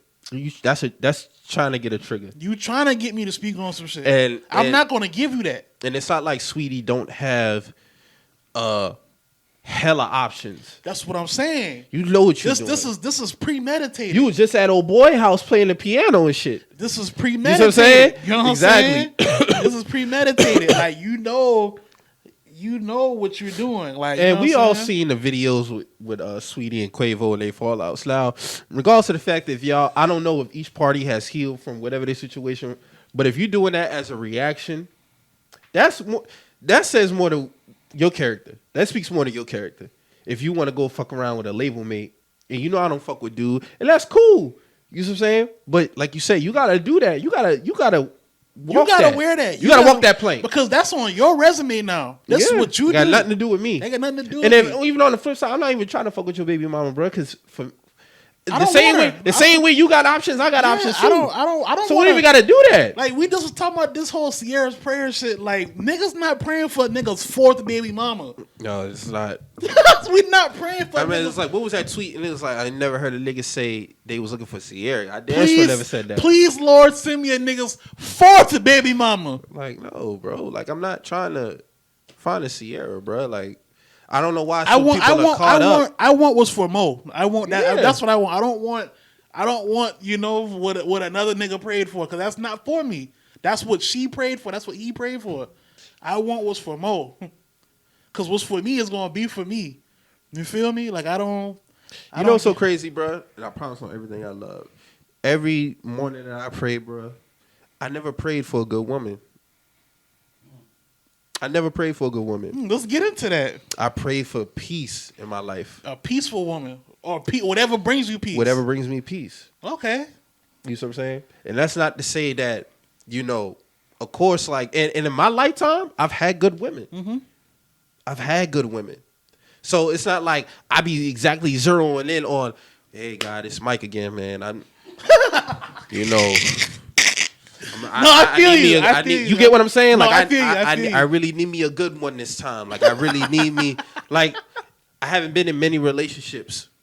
I've been in one series, had one in high school, but I can't really say that I've dealt with bad to the bone women. Mm-hmm. For the most part, I've dealt with good women. You know what I'm saying? Like, there's never been a time where I said, like, damn, like this woman was really, really terrible, bruh. You know what I'm saying? And that's not to say that, I'm speaking down on anybody else who prays for a good woman. But for me to specifically like zero in on that particular thing, no, I can't say that I ever done that. Peace outweighs a lot of things for me. That's what I'm saying. And I feel like a woman is going to be that regardless. Mm-hmm. And what's going to be for me is going to be for me anyway. Exactly. You see what I'm saying? So at the end of the day, it's nothing that I particularly have had to pray for. You get what I'm saying? Mm-hmm. So, and like I said, once again, that's not to speak down on anybody else who prays for a good woman or a good man. Whatever works for you, works for you. But in terms of like the Sierra's prayer and, praying for Russell Wilson, praying for Sierra, I think you could get into a dangerous field when you start doing that, because at the end of the day, you don't know these people. You don't know these people for real. Like I don't want nobody else what they would call a blessing, because that might not be a blessing for me. You know what I'm saying? Uh-huh. Like that just might not be the ideal situation for me. So why would I want exactly what this person getting? Yeah, that might work for them because that works for them. And here's the thing too, at the end of the day, you're responsible for your partners. Yeah. Regardless of how much praying you may do, it's not the man upstairs' fault. You still got to do your own vetting process, bro. You got to do your vetting process. And a lot of the times too, a lot of what you think you want is going to come to you like that. But on the inside, it's fucked up. And you ignoring them signs. You ignoring the red flags. It might come in a fat ass, small waist, lace titties. Might be the devil. Might be the fucking devil. You never know. Might be the motherfucking devil, bro. We've all been there. But yeah, man. But yeah, it's like for the most part, bro, like I just think a lot of times people, I think they I think they put too much force into it, so they don't let shit like that come to them. I feel like if you a good person, bro, you don't really necessarily have to ask for that. That's just me personally. Your energy going to attract. I think bingo. That's where I'm gonna end it with right there. I feel like if you carrying that right type of energy, it'll come to you. You don't have to ask for it in prayer. You wouldn't even have to question it when it comes. Like you'll know. You'll know. And in my lifetime, I can never say that I dealt with a bad woman. Like even if me and the woman didn't last. That doesn't mean she wasn't a good woman. Yeah, she was still a good woman. Yeah. It may have been when I first met her, I knew that I was supposed to be with at that time. Yeah. You know what I'm saying? Like, we might not last our whole lives, but at the end of the day, like, let's go back to what we were saying earlier about time. Like, sometimes you're not meant to be with everybody for your whole life. Sometimes, and that doesn't mean the relationship didn't fail. Yeah, they didn't fail. Sometimes y'all wasn't for each other. Y'all lives just split apart. Y'all still can have love for each other, but at the end of the day, that wasn't supposed to be your life your life mate. You know what I'm saying? Like that don't every girl that you encounter or man that you encounter for the ladies, it's not gonna be a forever thing. You know what I'm saying? Like, but that's not saying that like how I might say the relationship failed or whatnot. It's just sometimes people's lives just hit different paths. Like that's all it is. Mm-hmm. That's 100% facts, bro. Like, so it don't gotta be bad blood after every relationship, or like niggas doing all this other shit that we just see with the whole Quavo and Sweetie shit. Like it don't gotta be that all the time. Like no, and I'm not trying to one off on your baby mama. Drew, you want to say something? Yeah, I was just want to say like relationships really ain't hard. You know what I mean? Not. Like niggas really make shit difficult. Now, when I say niggas, I'm not speaking as men. I'm just speaking as in general. People make relationships just really hard. It's just either like respect each other for one. You know what I mean? It's a respect level that has to go a very long ways. If there's no respect, walk away. Arguing and all of that stuff, yeah, you can have disagreements, but it's a way to deliver a conversation. You know what I mean? Mm-hmm. It's not speaking down on people. Constant arguments is not healthy. Yeah, you should know how your partner engage in certain conversations. Like you should know that. And I just think this Quavo whole situation, and it's sad that in the celebrity world they pass around women back to back to back, like one nigga's in the bed, nigga hop out, another nigga's in the bed. You know what I mean? It happens around local shit too, but we're not broadcasting our lives or other people's lives like this. It's just news with them. 100%.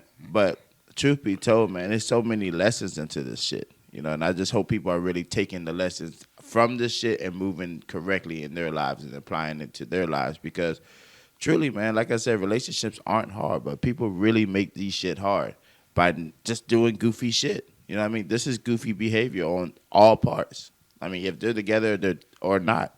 If she wants to do this shit for clout or not.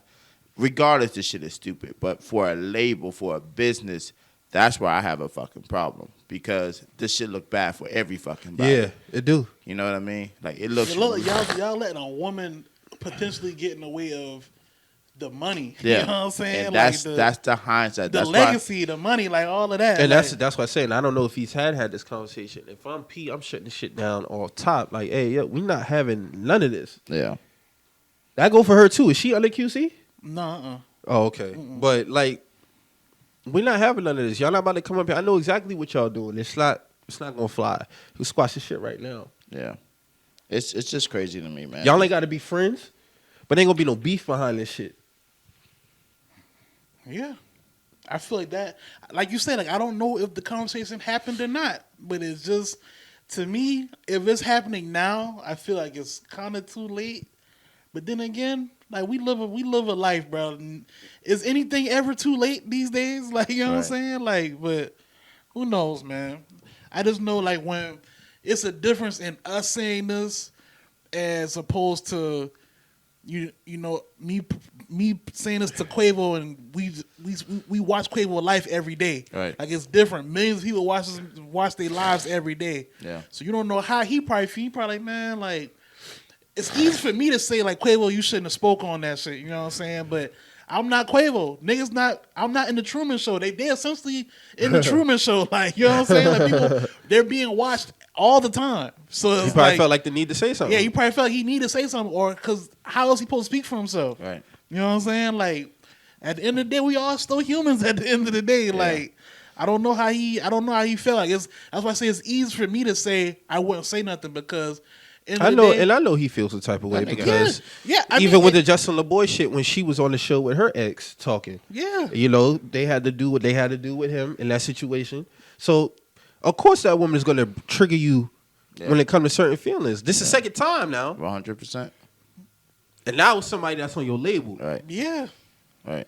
That Justin LaBoy shit, y'all ain't really got no ties. That was just more public because he got a big following. Niggas was talking greasy on the show. They was talking greasy a little shit, kicking their little jokes off, shit like that. Like, but now this shit is it's some other shit. This is a different level now. This is in home. Yeah, this is a different level. Like, you know what I'm saying? Like, it's a lot of layers to this shit. Like, if you really want to pick it apart, it's some layers to this shit.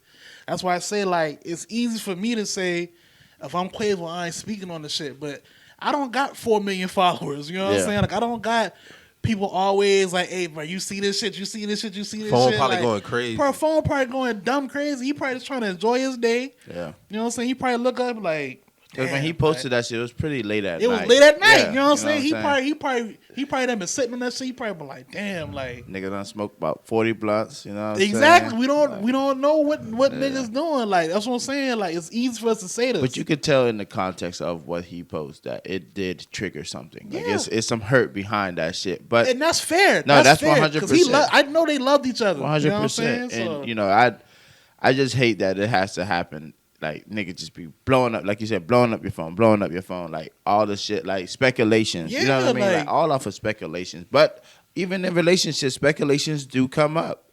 Assumptions come up. Mm-hmm. Allegations come up. You know what I mean?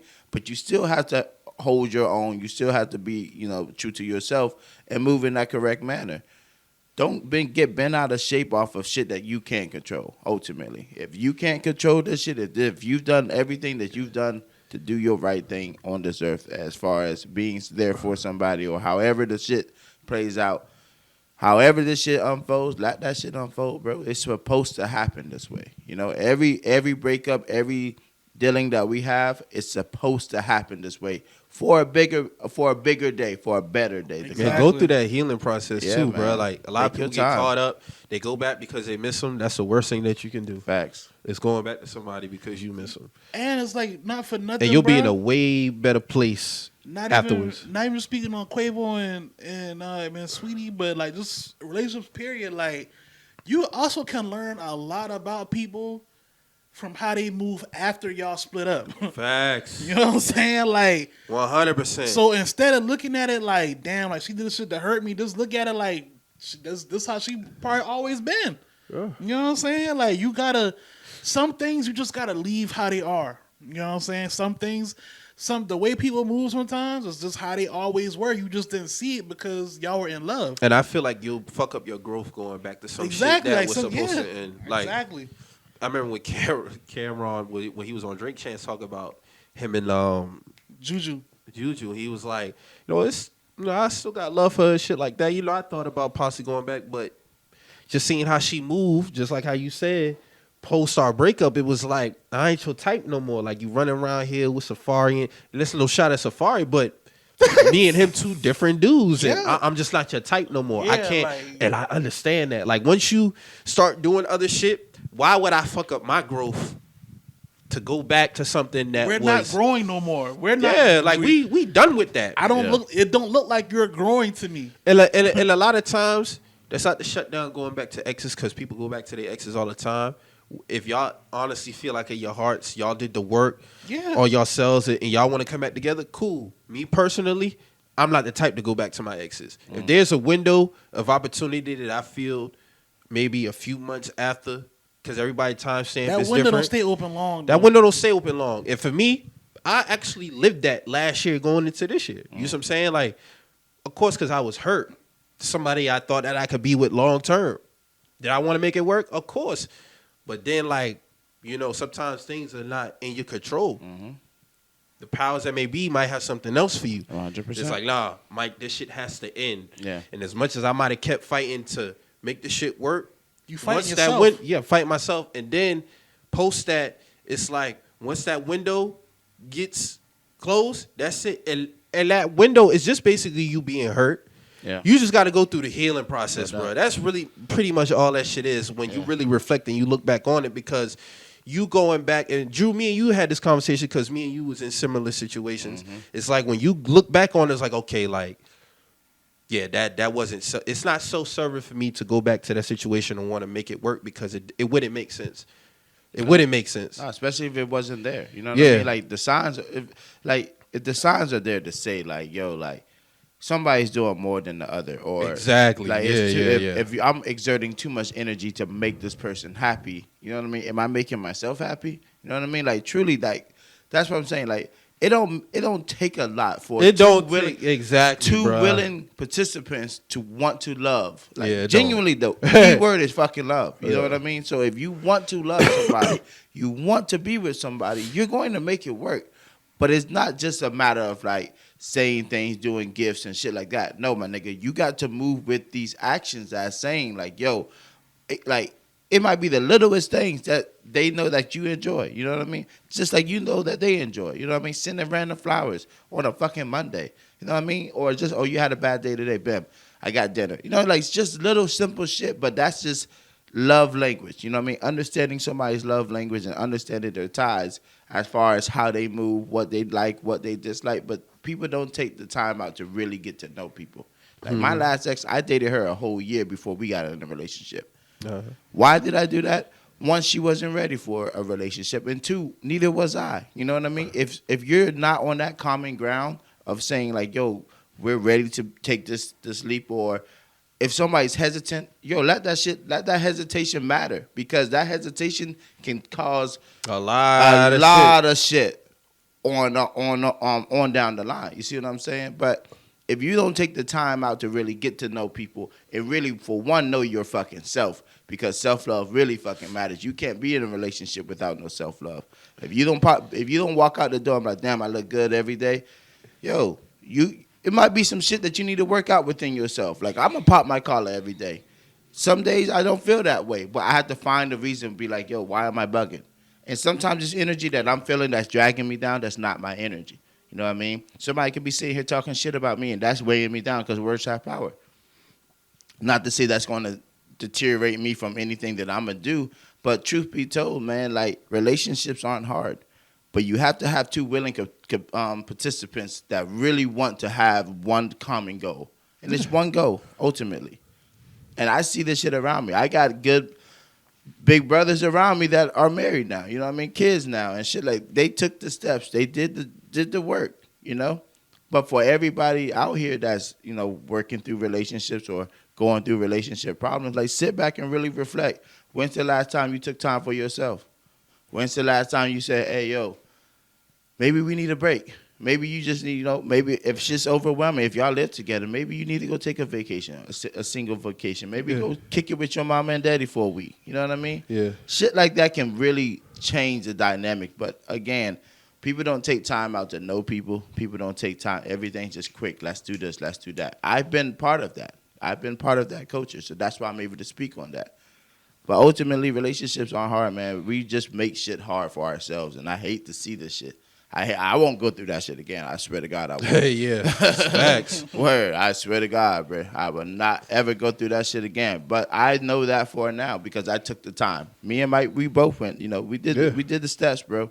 We did everything we needed to do to get ourselves back right, you know?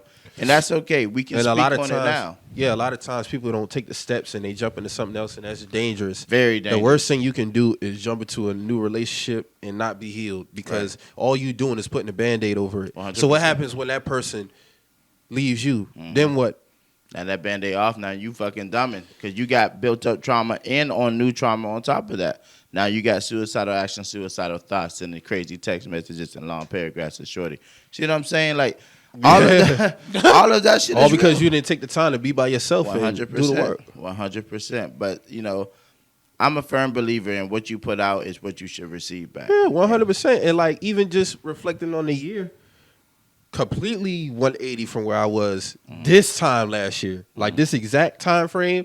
Last year now, way better place. Right. Just way better place mentally. Just more so mentally, and that's the biggest thing that I wanted to be better mentally wise. And it was just like, if I would have thought I would have been here a year ago today, some part of it but overall it was a better year. Yeah. Just an overall better year, because like just ending the way last year ended was just it didn't end how it was a lot. Yeah. It was a lot. It definitely was a lot. And they always say like, the dark days don't last forever. Facts. And when you put in the work, and things will come back to you tenfold when you 100%. move 100% pure in your intentions. And I've seen the results of that. Yeah. And I think a lot of people, if they just take the time, I think they don't want to take the time and really just sit back and reflect and just be like, okay, let me sit down, learn some new shit about me that I probably didn't know. Right. How I react to certain shit. I think, cut you off. No, go ahead. I feel a lot of people scared to take that time because, like we were saying earlier, like, it's easy to look up and feel like you behind when you're looking at other people. Mm-hmm. So it's like damn, like I gotta get money. I gotta stay fit. I gotta do this, and I gotta take time to just work on my mental being as well. Yeah, and a lot of people just look at it like, damn, like they start prioritizing this shit now. So it's like it's easy for the self evaluation to fall by the wayside when you still trying to keep up with if you're looking at it like that. No, this if you're looking at it like that. If you're looking at it like you still got to keep up with everybody else or do be a certain way, it's easy to feel like you're falling behind on certain things. Yeah. And some things just get lost. Like you know what I'm saying. And before you know it, like you say, Drew, like. You sending them long paragraphs because you ain't take that time. Like, you know what I'm saying? Sometimes you got to drop out of the race, per se. Yeah. You know what I'm saying? You got to drop out of this shit. Like, you do. And work on yourself. Get yourself together. I know I did it. Like, I'm glad that y'all saying that y'all did it. Y'all kind of did it at the same time. But, I kind of feel like I already did that shit. Yeah. So it's like, I went through that phase where it's like I feel like I was rock bottom. You know what I'm saying? I had not a goddamn thing, like, you know what I'm saying, and mentally. So it's like, when you start, you gotta wanna get yourself out of that space. Yeah. So when wanting to get yourself out of that space, that's always the first step. Yeah. So I feel like as a man too, when you put your mental first and your work and you prioritizing your finances, you getting your shit right, and like the women will come. Yeah, you see what I'm saying? Like when women see shit like that. They see shit like that. It's like a glow that you had to you, or it's an energy thing too. Yeah, they know. They can look for the most part. Well, when you give off a certain aura, I said this earlier. Like your aura will attract what you're doing to yourself. When you moving sloppy and you moving, in a low vibration, like you're gonna attract those type of energies. Yeah. When you moving, when you building yourself up and you trying to. Do what you got to do with yourself. Like you're gonna, whether you might not have more than the other person, but your energies are aligned. That's all that matters. Like we move off energy. Like I think that's what a lot of people don't see. Like sometimes it's not about how much money each person got or how much social status. Like do y'all compatible? Are y'all compatible energy wise? Can y'all pour into each other like on that level? There's no price. I promise you, there's no price when it comes to my peace. Right. Yeah. It's not because I could care less. Because at the end of the day, it's like after me reflecting and certain shit, like I learned a lot more about myself emotionally wise and feelings about women and stuff like that. Like if it's not, I honestly feel like it could be on any type of front. It could be if we just vibe and chilling, getting to know each other, grow. If it ain't on the same page, I'm dead in it. Yeah. Because it doesn't make sense and it's not self-serving. And I know it's going to amount to a point where it's just going to, boom, crash course. Yeah. Why would I do myself with that when I done put in the work? I've been in this good space. I know what I want, what I'm not going to fuck with no more. Like there's things in my last relationship that subconsciously I was letting slide that I know I wouldn't be okay with next go around. 100. That I know I wouldn't be okay. Like But you put that to the side for the greater good. I put it to the side for the greater good of the But that relationship. greater good wasn't doing you any good at all. It wasn't doing me no good at all. And like I said, We this is potting right now. it's not to say she wasn't a good woman, because she was a great woman. And she will be a great woman for somebody else one day. Well, And I hope she is. big up. And I hope that she finds that. But it's just like, at the end of the day, sometimes two good people might not be good for each other. Yeah. And it happens sometimes. And there might have been some things that she was accepting from me that she won't allow intellectually. And that's cool. You see what I'm saying? And I think a lot of people have to sit back and not, when you get to a certain point where you start, it's the difference between compromising and then compromising for your mental and your peace well-being. Yeah. Of course, you're going to have to compromise certain things when it comes to a relationship. Understandable. But at what degree? Yeah. You know what I'm saying? Like, at what degree are you willing to go? Certain things, if you know that you have not doing it, stand firm on that. Because once that shit opens and you don't let that person know I'm not okay with that shit, they're going to keep doing it. Keep doing it. And then it's like, well, shit, I didn't know. Yeah. And see, like, shout out to my therapist, man, because truly, like, you know, she'll break it down to you in the simplest form, like a math equation, bro. And when I tell you, like, understanding what you bring to the table and what somebody else can bring to the table should speak volumes. You know what I mean? Like Mo was saying, it's energy, not titles. And people get caught up in the titles, or you're my man, or you're my woman. No, we are energy. We are vibing. You get what I'm saying? Even me cut you off. Even the whole vibing that kind of got thrown out of context 100%. in the last few years because people just look at the vibing thing and they tie it with the whole Netflix and chill. No, bro, and all that everybody shit, is a fucking relationship expert on Yeah. TikTok, Twitter. If they're not doing this, that means they don't care about you. If they do this, like, bro, how you know? Right. Yeah, Everybody is different. That's why we're all different human beings. Right. What might work for you might not work for the next person. Yeah. Like, in terms of, that's why, in terms of relationship, not a guru at all. Yeah. Level one, not claiming to be nothing. I'm speaking from my personal experience of what works for me. But one thing I do know is this is facts. You have to go through the healing process. Facts. That's 100%. I will only say that. Now, in terms of how you make your relationship work, cool. You do that. But in terms of post breaking up and, dealing with that shit, you got to go through the healing process, bro. Because that's the only way you're going to be able to further yourself and then be better in the next one, if that's what you want to do. Yeah. And see, like, you have to, like, also, we get caught up in, all right, so say you're dating somebody 4 or 5 years, and so now you're caught in a routine of, doing certain things. You see this person week in, week out. Now, that's for 4 years, okay? That's dedication. You see what I'm saying? Mm-hmm. If y'all break up after 3 or 4 years, what the fuck are you going to do? You know what I mean? Like, niggas really be out here walking around. Your world upside down. Upside fucking down. Well, life goes on, bro. Yeah, no, 100%. Yeah. But when you're so caught up in somebody else and not taking time for yourself, doing hobbies for yourself. They become your whole world. They become your whole world. Mm-hmm. So now when that person's gone, what are you going to do? What are you going to do, man? Now niggas go to the bag. Niggas go to the smoking weed. Niggas go to drinking. Niggas go to doing all these other things. Coping mechanisms. But instead of taking the time, like Mike was saying, for yourself. Like, if you're doing these things throughout your relationship, going to skate night, going to movies by yourself, doing things for yourself, you see what I'm saying? You have to have, like, she has to have her life, you have to have your life. And then y'all come together when it's your time. You know what I mean? Unless y'all living together and doing all of this stuff, no. Like, you should be able to do what you want. If you want to go kick it with the homies tonight, go kick it with the homies tonight. You know what I mean? Because at the end of the day, if Shorty's not here, what are you going to be doing anyways? Exactly. You see what I'm saying? Kicking it with the homies, being with the fam. I still think you can do that even if y'all live together. No, and 100%. 100%. 100%. But I'm saying working to get to that. Like, you can't just hop out the gate and be in a relationship and then move in together, which people do. Mm-hmm. Not knocking anybody who does that. People do that. You know what I mean? They see, hey, you're my soulmate. Yeah, I love to use that word. Whatever, cool.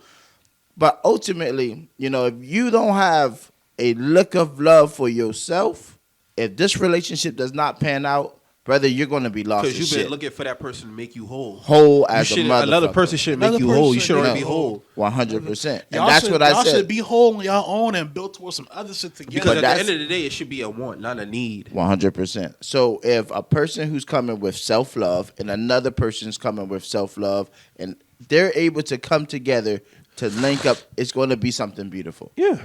It's going to be something beautiful. But if you have to fight to reach for those points, that might be time for you to reevaluate some things. Because it should not be hard. No, it's not hard. You see what I'm saying? It's not hard, bro. It should not be It's that not hard. hard. It shouldn't be hard for a person to genuinely love you for you. And it shouldn't be hard for you to love a person genuinely for who they are. You know what I mean? I've been the person I take any shorty for who she is.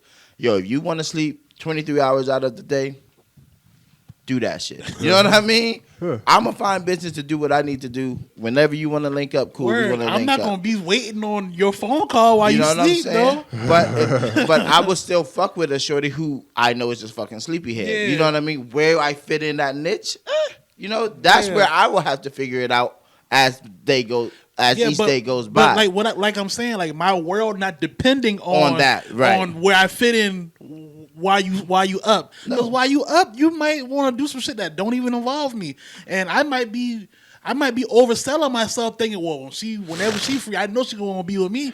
That's not how that shit go all the time. And It's a lot really of people not. get caught up in the ego aspect. Yeah. Like we see it, like a lot of We're people not are so. entitled to everybody. Like There's a everybody, sense of entitlement going around that people think that they just the one all be all for everybody. Mm-hmm. So all of y'all got these TikTok videos and then about, oh, this person don't do this, da da da da da. But all of y'all is just so loving and open and caring and da da da da. So why know everybody somebody lying? Yeah. And the whole aspect with like How are you so self-absorbed to think that you don't want to be off of everybody you done been in contact with? You see it all the time. People, how you fumble me? Like I'm the one. But bro, like no. Well, maybe you're not the one if Maybe you're you're asking not that the question. one. Yeah. Like you like I saw a tweet the other day and that shit had me crying. Like it was a girl, she tweeted, she was like, "You're not gonna find another girl like me who's my ex." She was like, "My ex thought he could find another girl who got wifey qualities, who actually love him and shit like that." People was quoting it, was like, well, I mean, if y'all exes, he probably found that somewhere else. Like, you go. you know what I'm saying? Like, it's a reason why he's still not with you. Like, he found that A somewhere woman else. even said that. It's like, oh, he could find another bitch with friendship Yeah, qualities. no, I mean, clearly he found that somewhere else if he's not knocking on your door. Yeah. You know what I'm saying? Like, especially if you're not knocking on your door no more. I would never be that self-absorbed or self-entitled to feel like, you know, I'm someone's end all be all, because, you know what I'm saying? Like this we only got one life. Somebody can wake up tomorrow and be like, you know, This ain't for me. it's not for me no more, and I have to respect that. Yeah. Let's go back to what we talked about earlier with the time. I just have to appreciate the time that we had, take my time to myself, heal myself if I'm hurt, and move on. Like, it is what it is. Like, Yeah, and I, you know, if I'm dealing with the shorty, I'm gonna say straight up, yo, if it ever becomes too much, just let me fucking know. Like, we don't gotta do all the back and forth. If this shit becomes too much, it's okay to walk. You know, I'm fine with that, but don't have me out here looking crazy. People think everything's supposed to happen on the first fucking date. Nah, man. it's not. Second, third, fourth, fifth. It don't work. This is not a Disney Channel movie, bro. Right. This shit don't work like that, bro. Like, now some people may click, da, da, da. Cool, but the expectations is what I'm speaking on. Yeah. It's not realistic. How are you getting to know somebody at they full on 1 or 2 dates? You don't know that person. You don't know what they go through on a bad day, how they react to certain conversations, what they do in this situation, that situation, how they look at shit like this. It's like, you don't know. Yeah. You don't know their thought process on a lot of shit. You don't even know what that boo-boo smell like. Like, just say like you. whoa. No, Nah, dead you right, ass. though. No, You right. dead ass, bruh. Cause nigga. Nigga. Bro, you hell, bro. No, nigga. Nah, you right, though. Nah, you right. Nigga. You right. Shit, no, you come blow up my shit. No, sir. You right. No, sir. I try not to laugh in my face.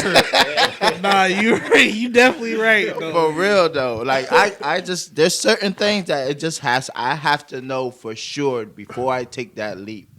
Like, am I sure that, like, I'm out the game and I'm going to focus on one shorty? You know what I mean? Like, And that's okay to still play the field because truly it's 1,000,001,000 people in this world. You know what I mean?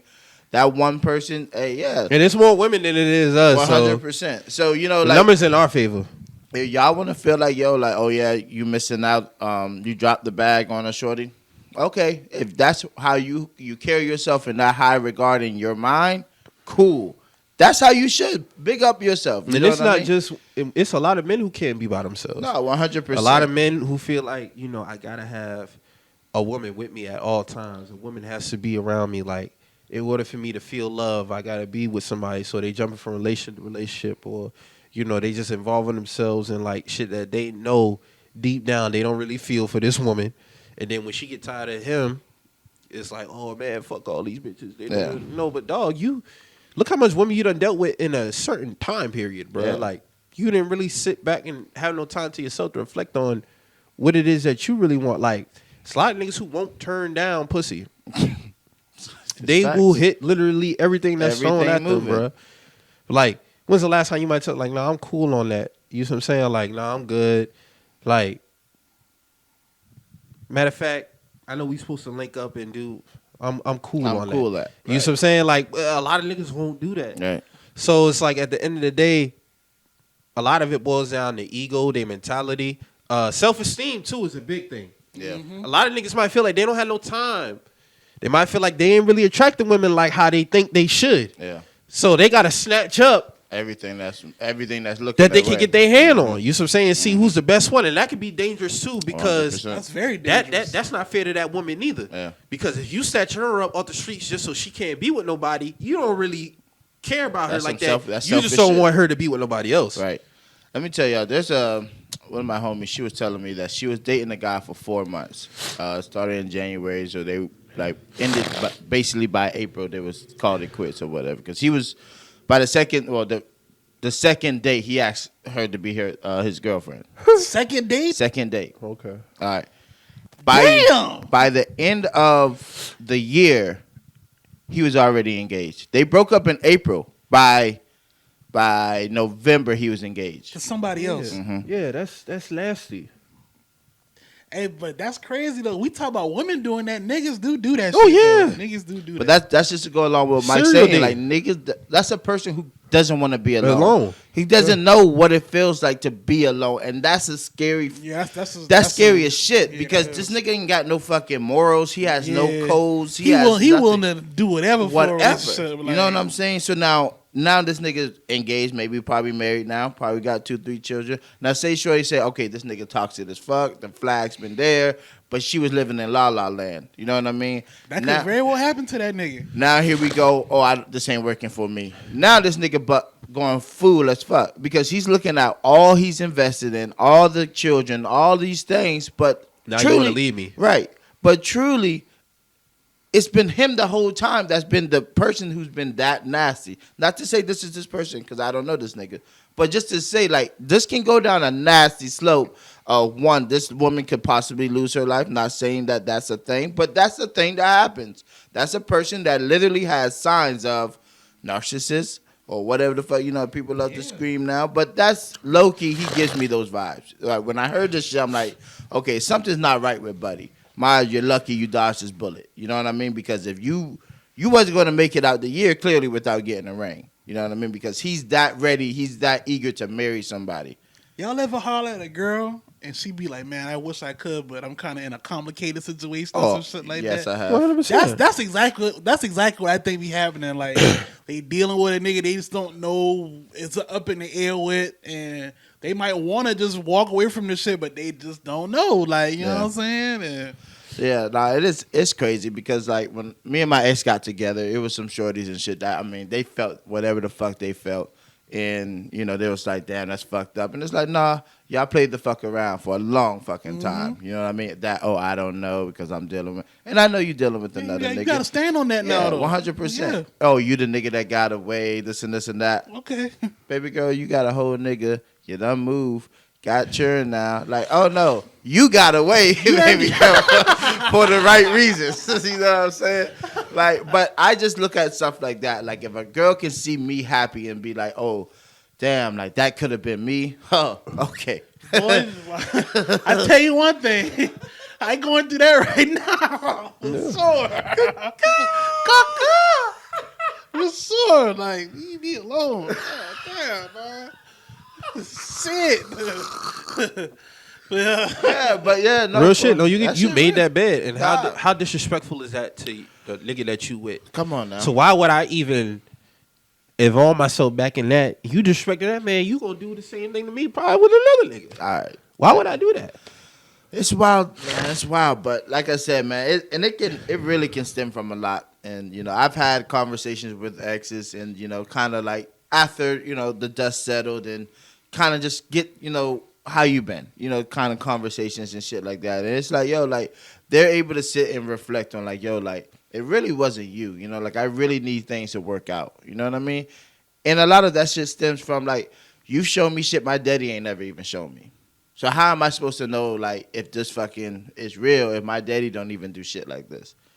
And it's like, yo, okay, that's cool, fine and dandy. I'm not trying to be your daddy. You know what I mean? Don't even try to put me in a category like that. If you don't want that. Yeah, I don't want that on me. But at the end of the day, like, if your daddy hasn't done the things like fucking take you out for ice cream, open the door every time y'all riding, you know what I'm saying? Like, just little shit.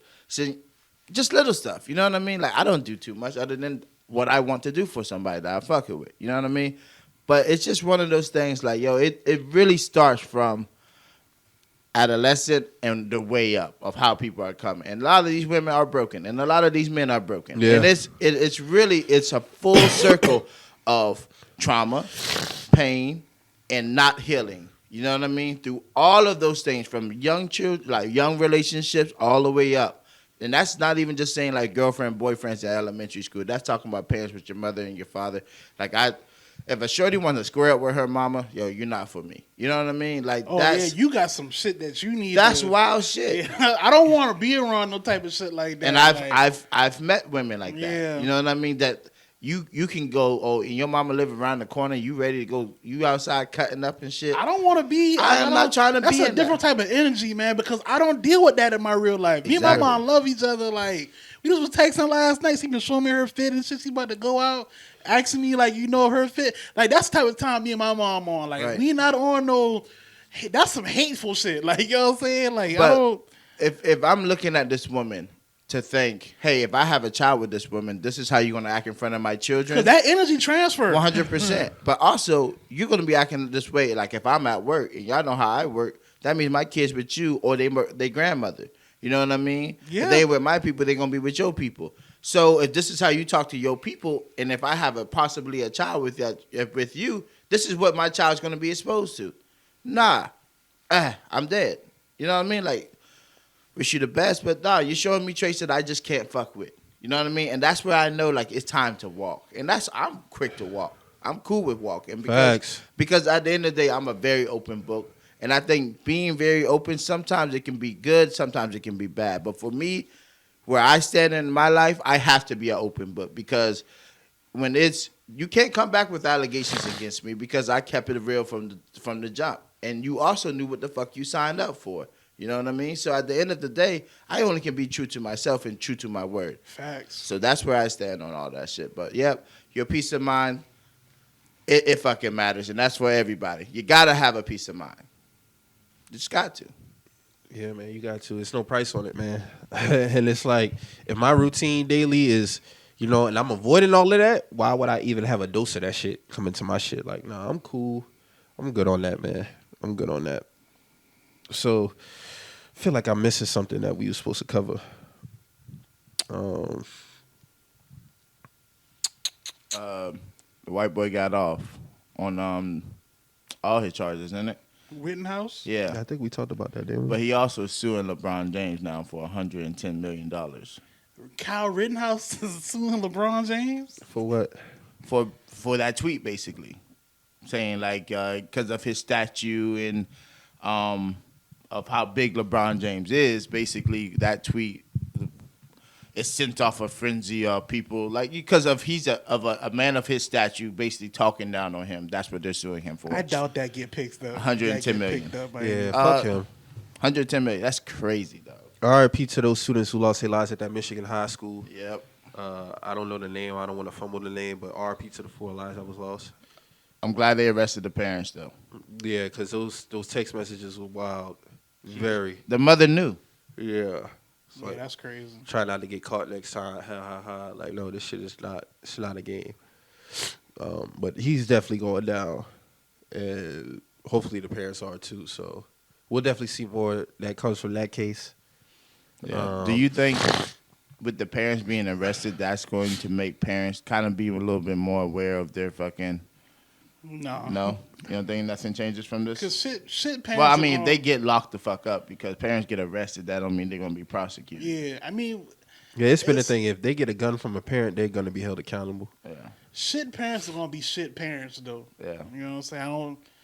I mean, it's in theory, like I would want to see more people like be more proactive and in their kids' lives, especially with shit like that, of course. But I doubt there's gonna be like a grand awakening for shit parents to want to be good parents all of a sudden, like, and that's unfortunate too. So Yeah, shit people are just shit people.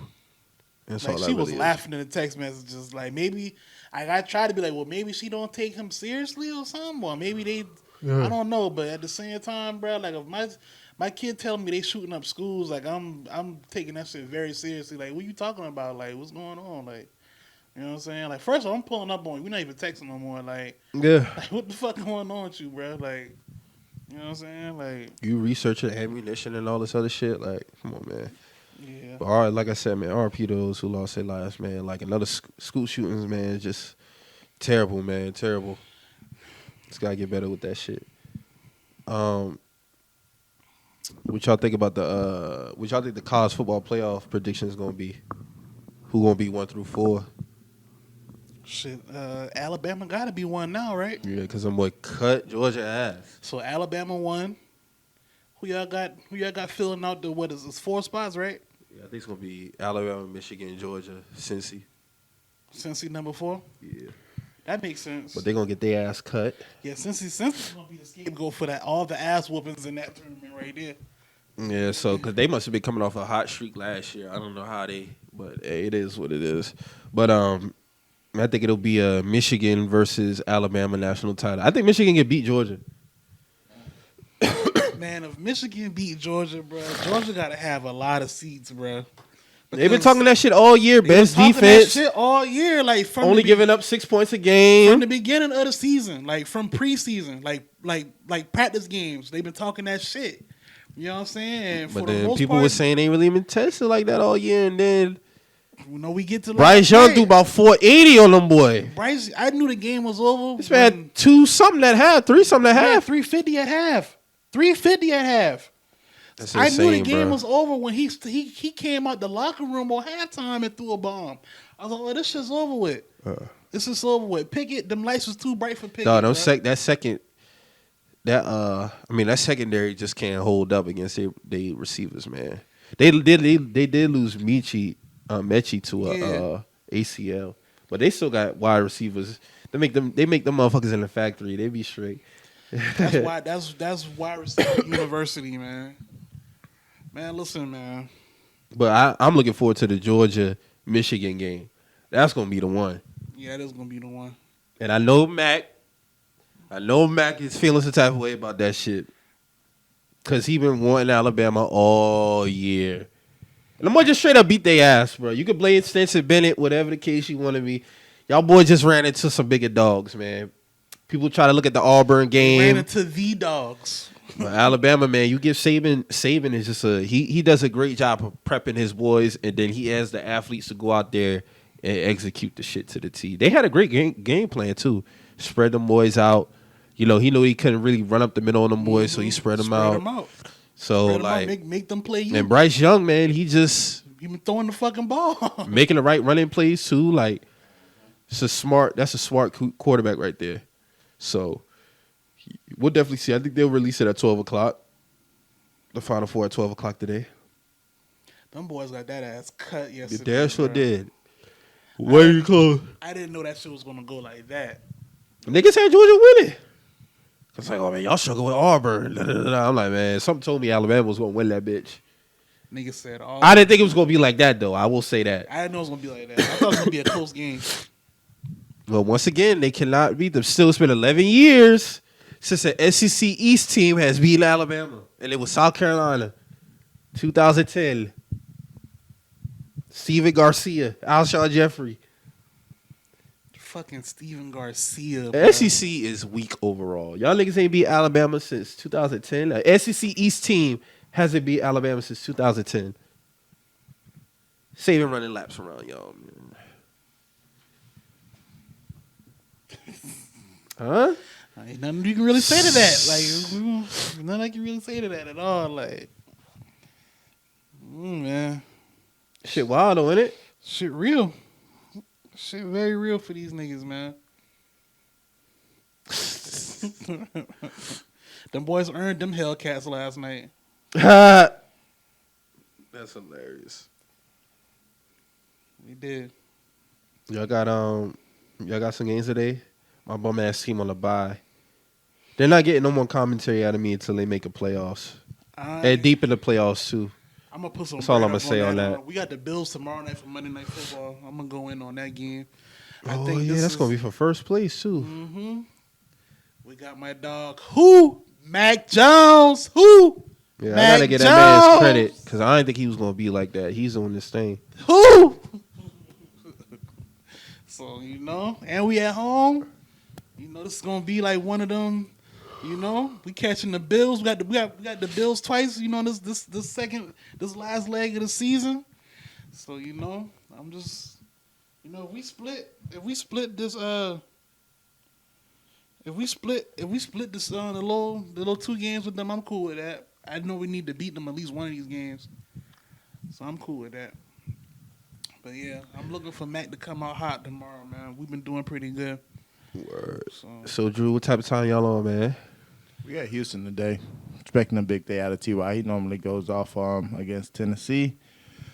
So I got probably like 3 close bets going right now. But yeah, man, we got to win out. That's just what it is. Gotta win out. Where y'all at in y'all division? Second, but Tennessee beat us twice.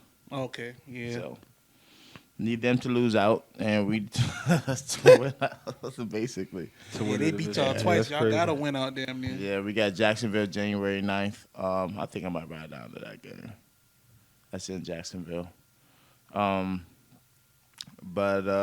I think, we got Houston this week. I think we got y'all next week, bro. Mm-hmm. So, it's going to be good games. Then we got Cardinals.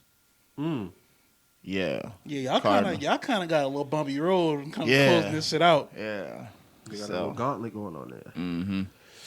So it should be interesting to see, man. But, I mean, we had Tampa Bay on the ropes. Fournette had 4 of them things. 4 of them things, bro. But the thing about it is we went away from our identity. We didn't start running the ball until, I think Jonathan Taylor had like 9 rushes up until the third and like halfway through the third. Yeah, that's dumb, man. Y'all had the lead. Should have took that rock. Exactly. But I get it. They got a good run stop defense. But hey, niggas get tired. Niggas do get tired. Yeah. No, you just keep running the fucking ball. Run the damn ball. Sometimes you gotta punch the defense in their mouth, man. You gotta punch the defense in their mouth sometimes. Especially a big game like that versus Tampa. That would have been good for y'all to, go into the Texas game. See, me in my mindset, I'm thinking, okay, use all 3 of your running backs. You got Marlon Mack, you got Jonathan Taylor, you got fucking shit. They do it. Exactly. With Fournette, Giovanni, and what's the other dude? Rojo. Yeah. I think with some teams like they kind of let the game get in their head sometimes. You know what I'm saying? So you get away from yourself. Yeah, and I know. Frank Wright had a fucking Carson Wentz through like 40 times, bro. The most he thrown all season. Why the fuck is this nigga throwing? Trying to put him against Brady. Oh my god! Trying to put him against Brady. That's exactly what that was. But you see what we did with them though? We ran the ball on them boys though, and we only lost by 2 points. That's what I'm saying. But Jonathan Taylor got 100 rushing yards, cool. But that shit ain't coming till the 4th. Mm-hmm. You know what I mean? If this nigga been running the ball from fucking first quarter, and I get it, you got to switch it up, and that's what Frank Wright went. He went with the throwing packages. But the niggas ain't had no hands. Zach Pascal, no hands. Fucking Pittman, no hands. Like, these niggas been dropping shit left and fucking right. Yeah. It's Pittman, no excuse. I thought Pittman was going to be a little better this year, bro. I thought he was, bro. I kind of like Pittman, bro. I thought he was going to be a little better. Don't get me started. I know, man. Ralph been killing that nigga too. Don't get me started. He hate that nigga, bro. Then he been saying, I don't know why Frank getting away from not running the ball, bro. Like, why we not running the ball? All right. Like, this nigga, Jonathan Taylor just ran all through up and Buffalo, through 5 nigga. TDs. He whooped their ass. Whooped they ass. Whooped their ass. On the bro. road. Come on On now. the road, whooped their ass. And that's the thing. Like, okay, yeah, they playing for Jonathan Taylor. Nigga, switch the shit up. Put fucking Marlon Mack in, nigga. Put fucking Hines back there. Like, nigga. I'll just keep it fresh. You're gonna need to keep Jonathan fresh anyway, so switch this shit up. Come like, on now.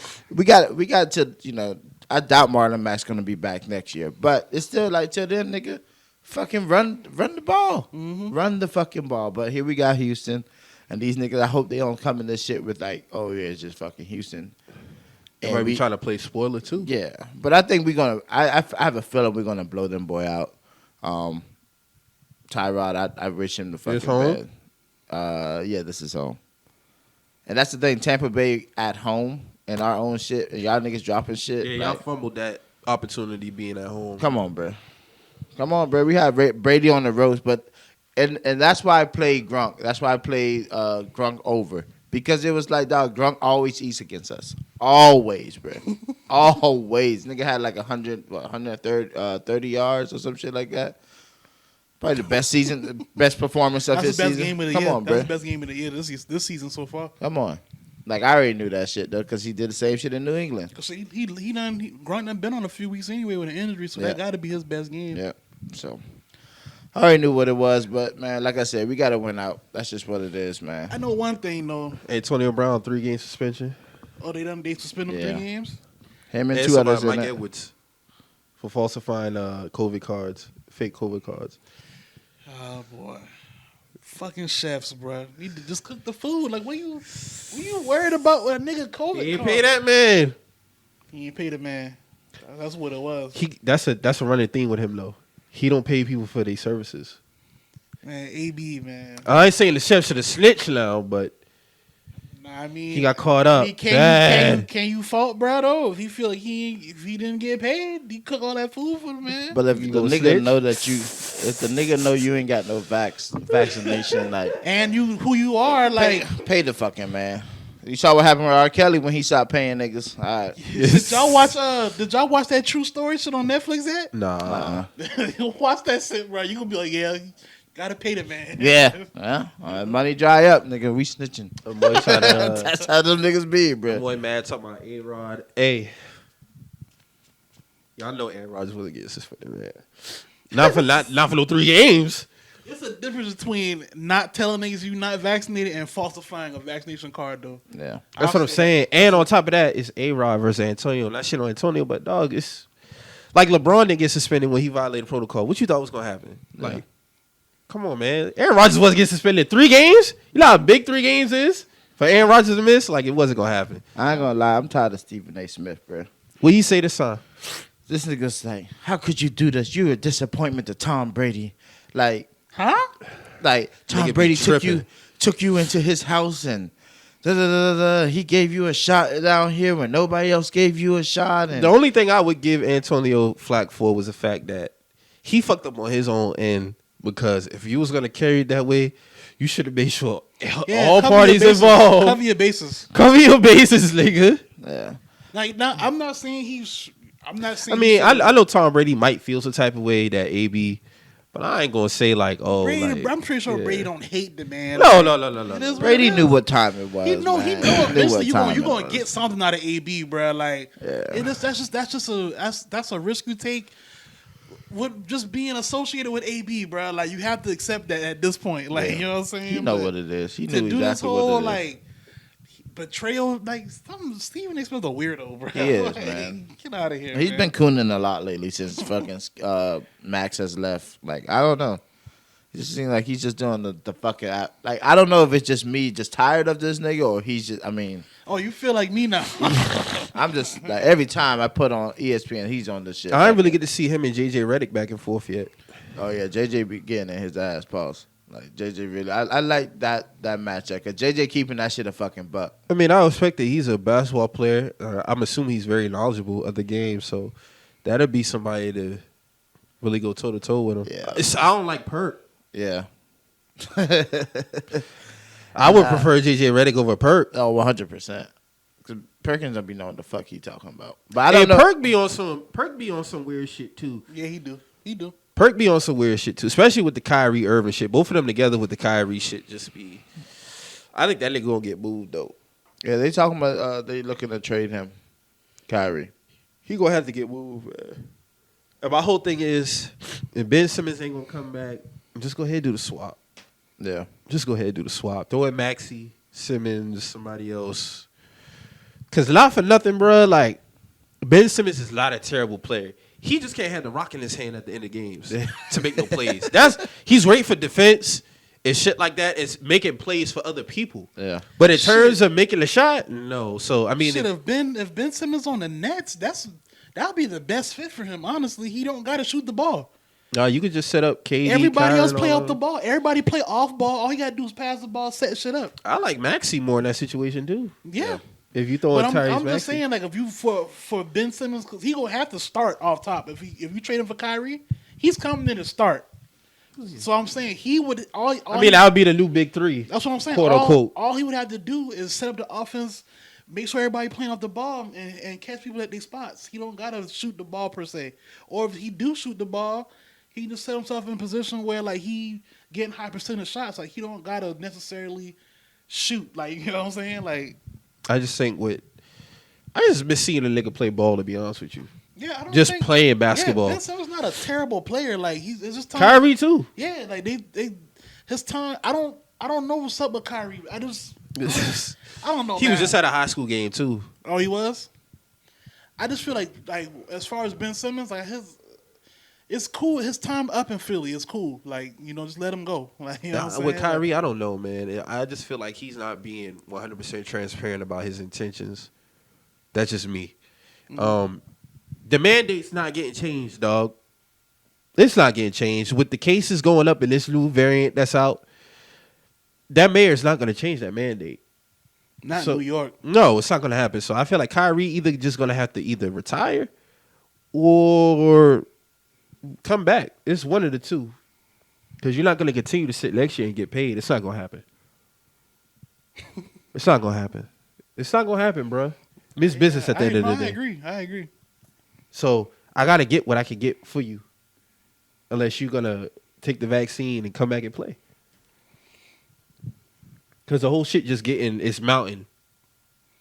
I get them. And not to say that they trash, because they still first in the East. Yeah, that's what I'm saying. They first in the East, so it's like, all right, this is how I look at it.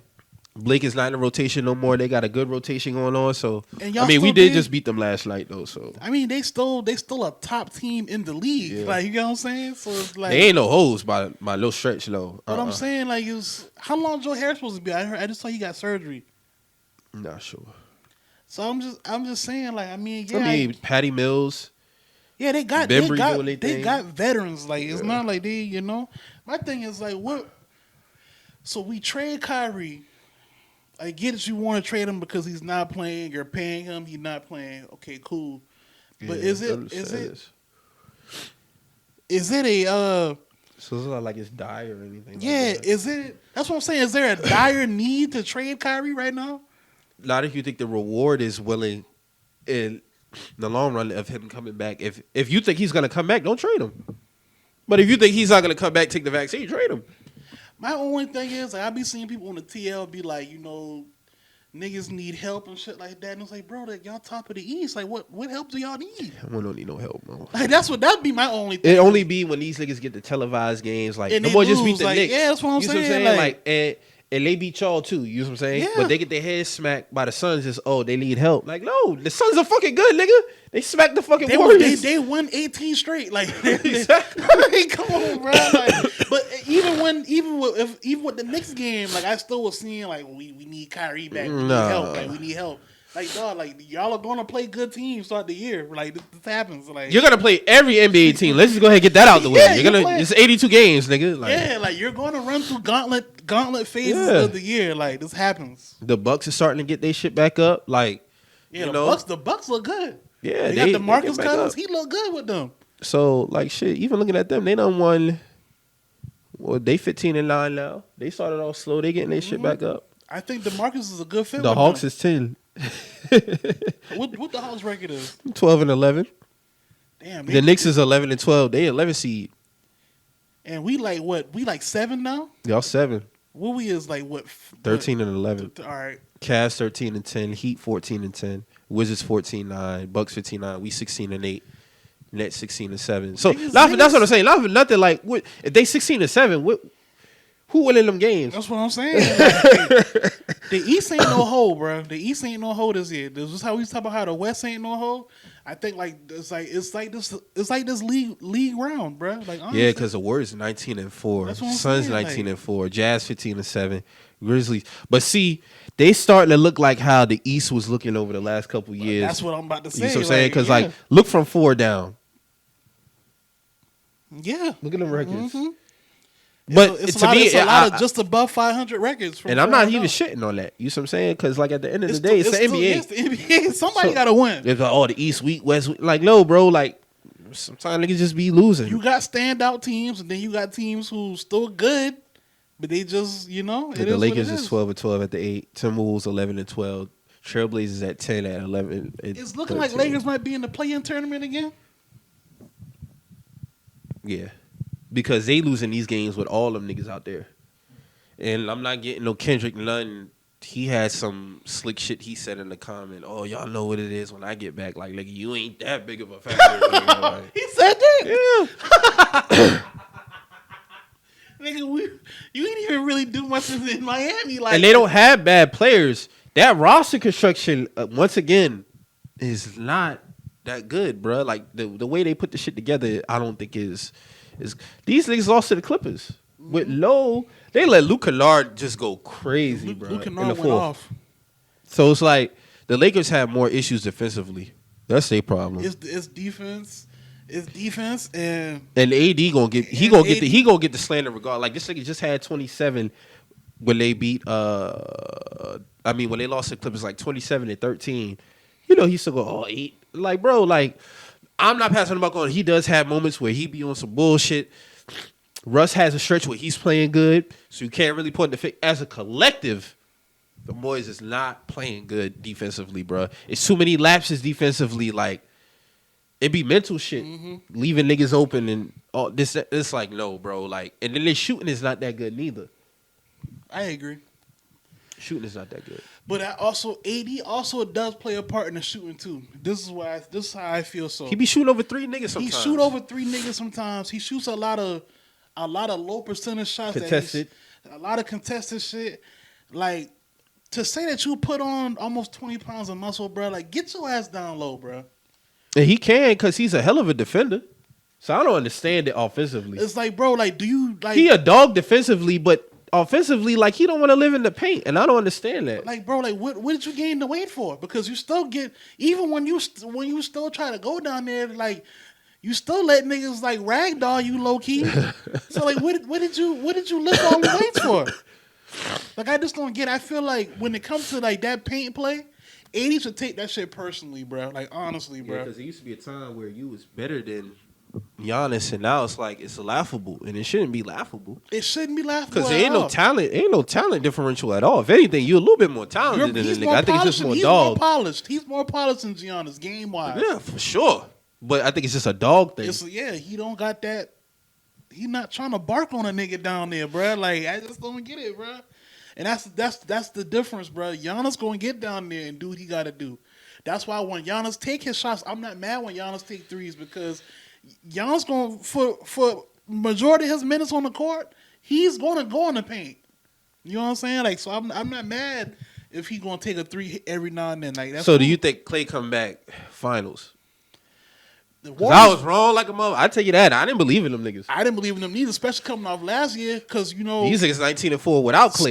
Steph niggas telling me Steph was MVP last year. Cool, you know what I'm saying? But I wouldn't give him last year. This year for sure. this year for sure. You know what I'm saying? I still Him, KD. I them still two. see people trying to give it unanimously to KD. It's not a unanimous KD. No, not at all. It's Steph, bro. Like, I think Book should be in there. yeah, he should. Too. I don't know why he should be in the talks. I don't know why he don't be in the talk. He wasn't in the talks last year, and I don't know why. Chris Paul I see is in there. I'm not against that. He averaging 15 and 11. Like, I'm not mad at that at all. Steve Nash won it with those same numbers too. So, I mean, and they the top of the league. But in terms of MVP, I feel like it's those three. I feel like Steph won. I feel like when they get Clay acclimated into this lineup, the league will be in hell. The league will be in hell, bro. It's looking like they look like a championship team. Like, whenever the Warriors win a championship team, whenever they won a ring, they have multiple players who can make plays, handle the ball, and everybody else running off Steph and Clay. They don't got Clay right now, but niggas still step up in Clay absence to shoot them shots. They thinking Christmas. Yeah, they thinking Christmas time. So it's like, you know, Clay. He running with the G League and shit now with the G League team. He not in the games, but he practiced with them and shit, full contact. So it's like, you know, It'd be good to see Clay back. It's been a minute since we seen this nigga. Almost 2 seasons. So Yeah, Game 6 of the 2019. 2019 for 2 years. So it's like, hey man, The Warriors is tough. The Warriors tough, bro. And we know they bust our ass. The Warriors is tough, bro. Them boys ain't nothing to play with, dog. Niggas talking about a Bulls Warriors final. Damn, y'all, bro. I don't think there's a few things that got me thinking that we got to polish up because we took some losses. We have an issue holding 20-point leads. And number two, y'all not gonna win a finals against the Warriors like that. Hey, bro, like you can't do shit like that. And then number two, I just feel like we have some lapses in the front court outside of Vooch. But Vooch is playing a lot better. He's playing like the Orlando Vooch, and he was sick. He had to bounce back. Yeah, he bounced back. He's going to say he put up a couple of last games. He put up third. Like last night, let me see what everybody did last night against the Nets. So like, yeah, and defensively wise, like niggas is doing their thing defensively. I don't have an issue with them. I would like Zoe to contribute a little bit more offensively, but he had a clutch shot last night. So like DeRozan had 29, Vooch had 11, Levine had 31, but the bench put up like 30-some points between all them guys. That's not bad. Yeah. That's what I be wanting from my bench, man. Just give me 20 to 25 points a game collectively from the bench, bro. 25 to 30, I'm loving y'all. Mm-hmm. You know what I'm saying? Just give me that, man. Yeah, DeRozan and Levine is going off. They doing some special shit tandem-wise. They both good mid-range shooters. Shit, if they finish first in the East, one of them should be MVP, bruh. Yeah. One of them. If Curry is not continuously killing, I wouldn't be against DeRozan or Levine getting that shit, bro. Facts.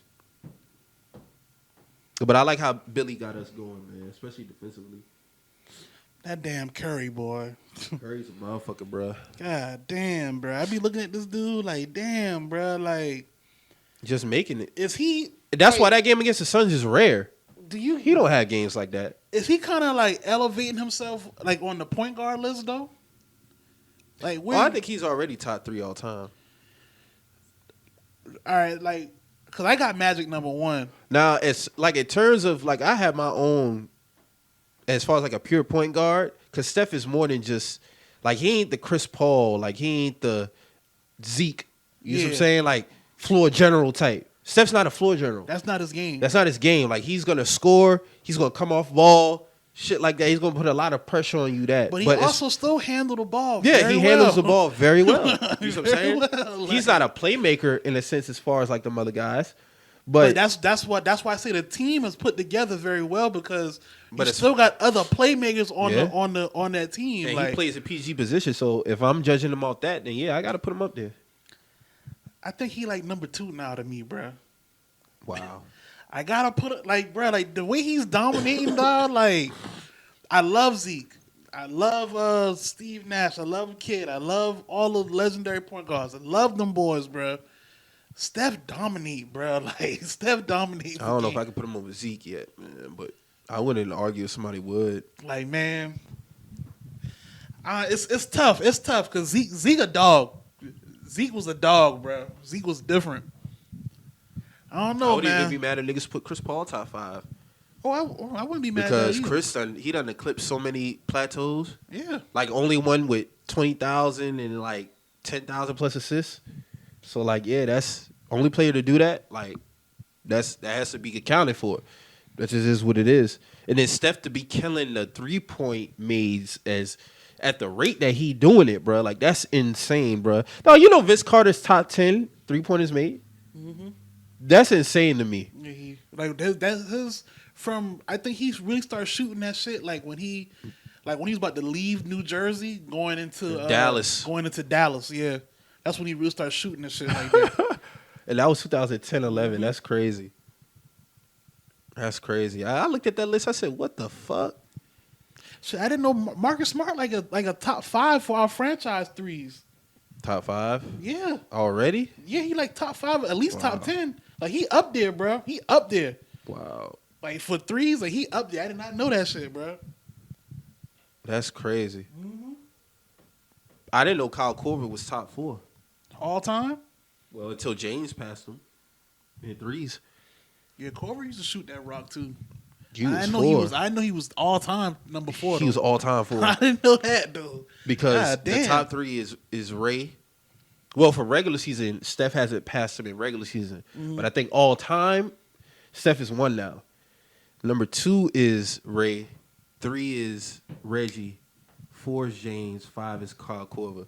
And then I think James only need like 40 more to pass Reggie. He'll get that this year. Yeah, he'll get that. But I'm surprised KD ain't top 10 yet. But threes? Yeah, but he a mid-range nigga. He a mid-range, man. KD living that mid-range. He might be the best mid-range shooter all time. I still think Mike is 1, but KD gonna be top 2, 3 mid-range shooters. Mm-hmm. I think Mike, Kobe, KD, like I feel 3. like that shit just pure. Mike ain't missing no midi. Yeah, man, he ain't missing that. That's the dinner plate right there. Devin Booker could be up there long term. I think if Kawhi ain't had a lot of injuries holding him back, yeah, I think he could have been made up there too. Because right before the season shut down last year, before they went into the lockdown for the bubble and shit like that, that boy mid range was looking lethal. I think like the reset have fucked that up. That's crazy. They fit 2 seasons into last year. That's crazy. Yeah, so regular season all time. Yeah, Ray is number 1. Yep. Shit is crazy. But Steph doing this so smaller games, like 784 games, bro. Compared to Ray Allen, 1,300. That's wild. Like Reggie's at 1,390 games. James at 900. Like, that shit is crazy. These niggas really be like, but Steph is just different, bro. This nigga shit just different. Cause that nigga got 2,973s made. Steph is at 2,953. He about to smack that bitch. That's wild. This man be hitting like 8 or 9 threes a game, bro. On a good night. On a bad night, he's still like 4 or 5 threes. Niggas don't hit 4 or 5 threes a game, bro. Not even that. Yeah, man. So we got anything else we get up out of here? Or that's it. Nah, man, I'm good, man. Shout out to everybody doing their thing. Running away. Word. You know about to go home. Get some more painkillers. Try to get the swelling down. Watch a little game. Yeah, man. Y'all play today? No, bye. Bye. I'm bye week. Like I said, I ain't getting no more commentary out of me, man. I ain't follow them, boy. Damn. You unfollow them boys, bro? Sick of this Panthers shit. Twitter? You unfollow Panthers Twitter? Panthers Twitter, the accounts, players, all. I'm fed up with all them niggas. Fed up with all them niggas, man. Damn, bro. Dog, this has been such a roller coaster fucking season, bro. it don't make it- sense. No, it has. If don't I make was a fan, I would have been exhausted. Honestly, All right, man. that was I'll a holler lot. at y'all. It's a lot going Don't on. holler at me. I'll holler at y'all. I holler. I'll holler, bro. So, yeah, man. That's all I got. Like we say every episode, man, on every week. If you feel some type of way on this show, always remember, We're just some messages. we out.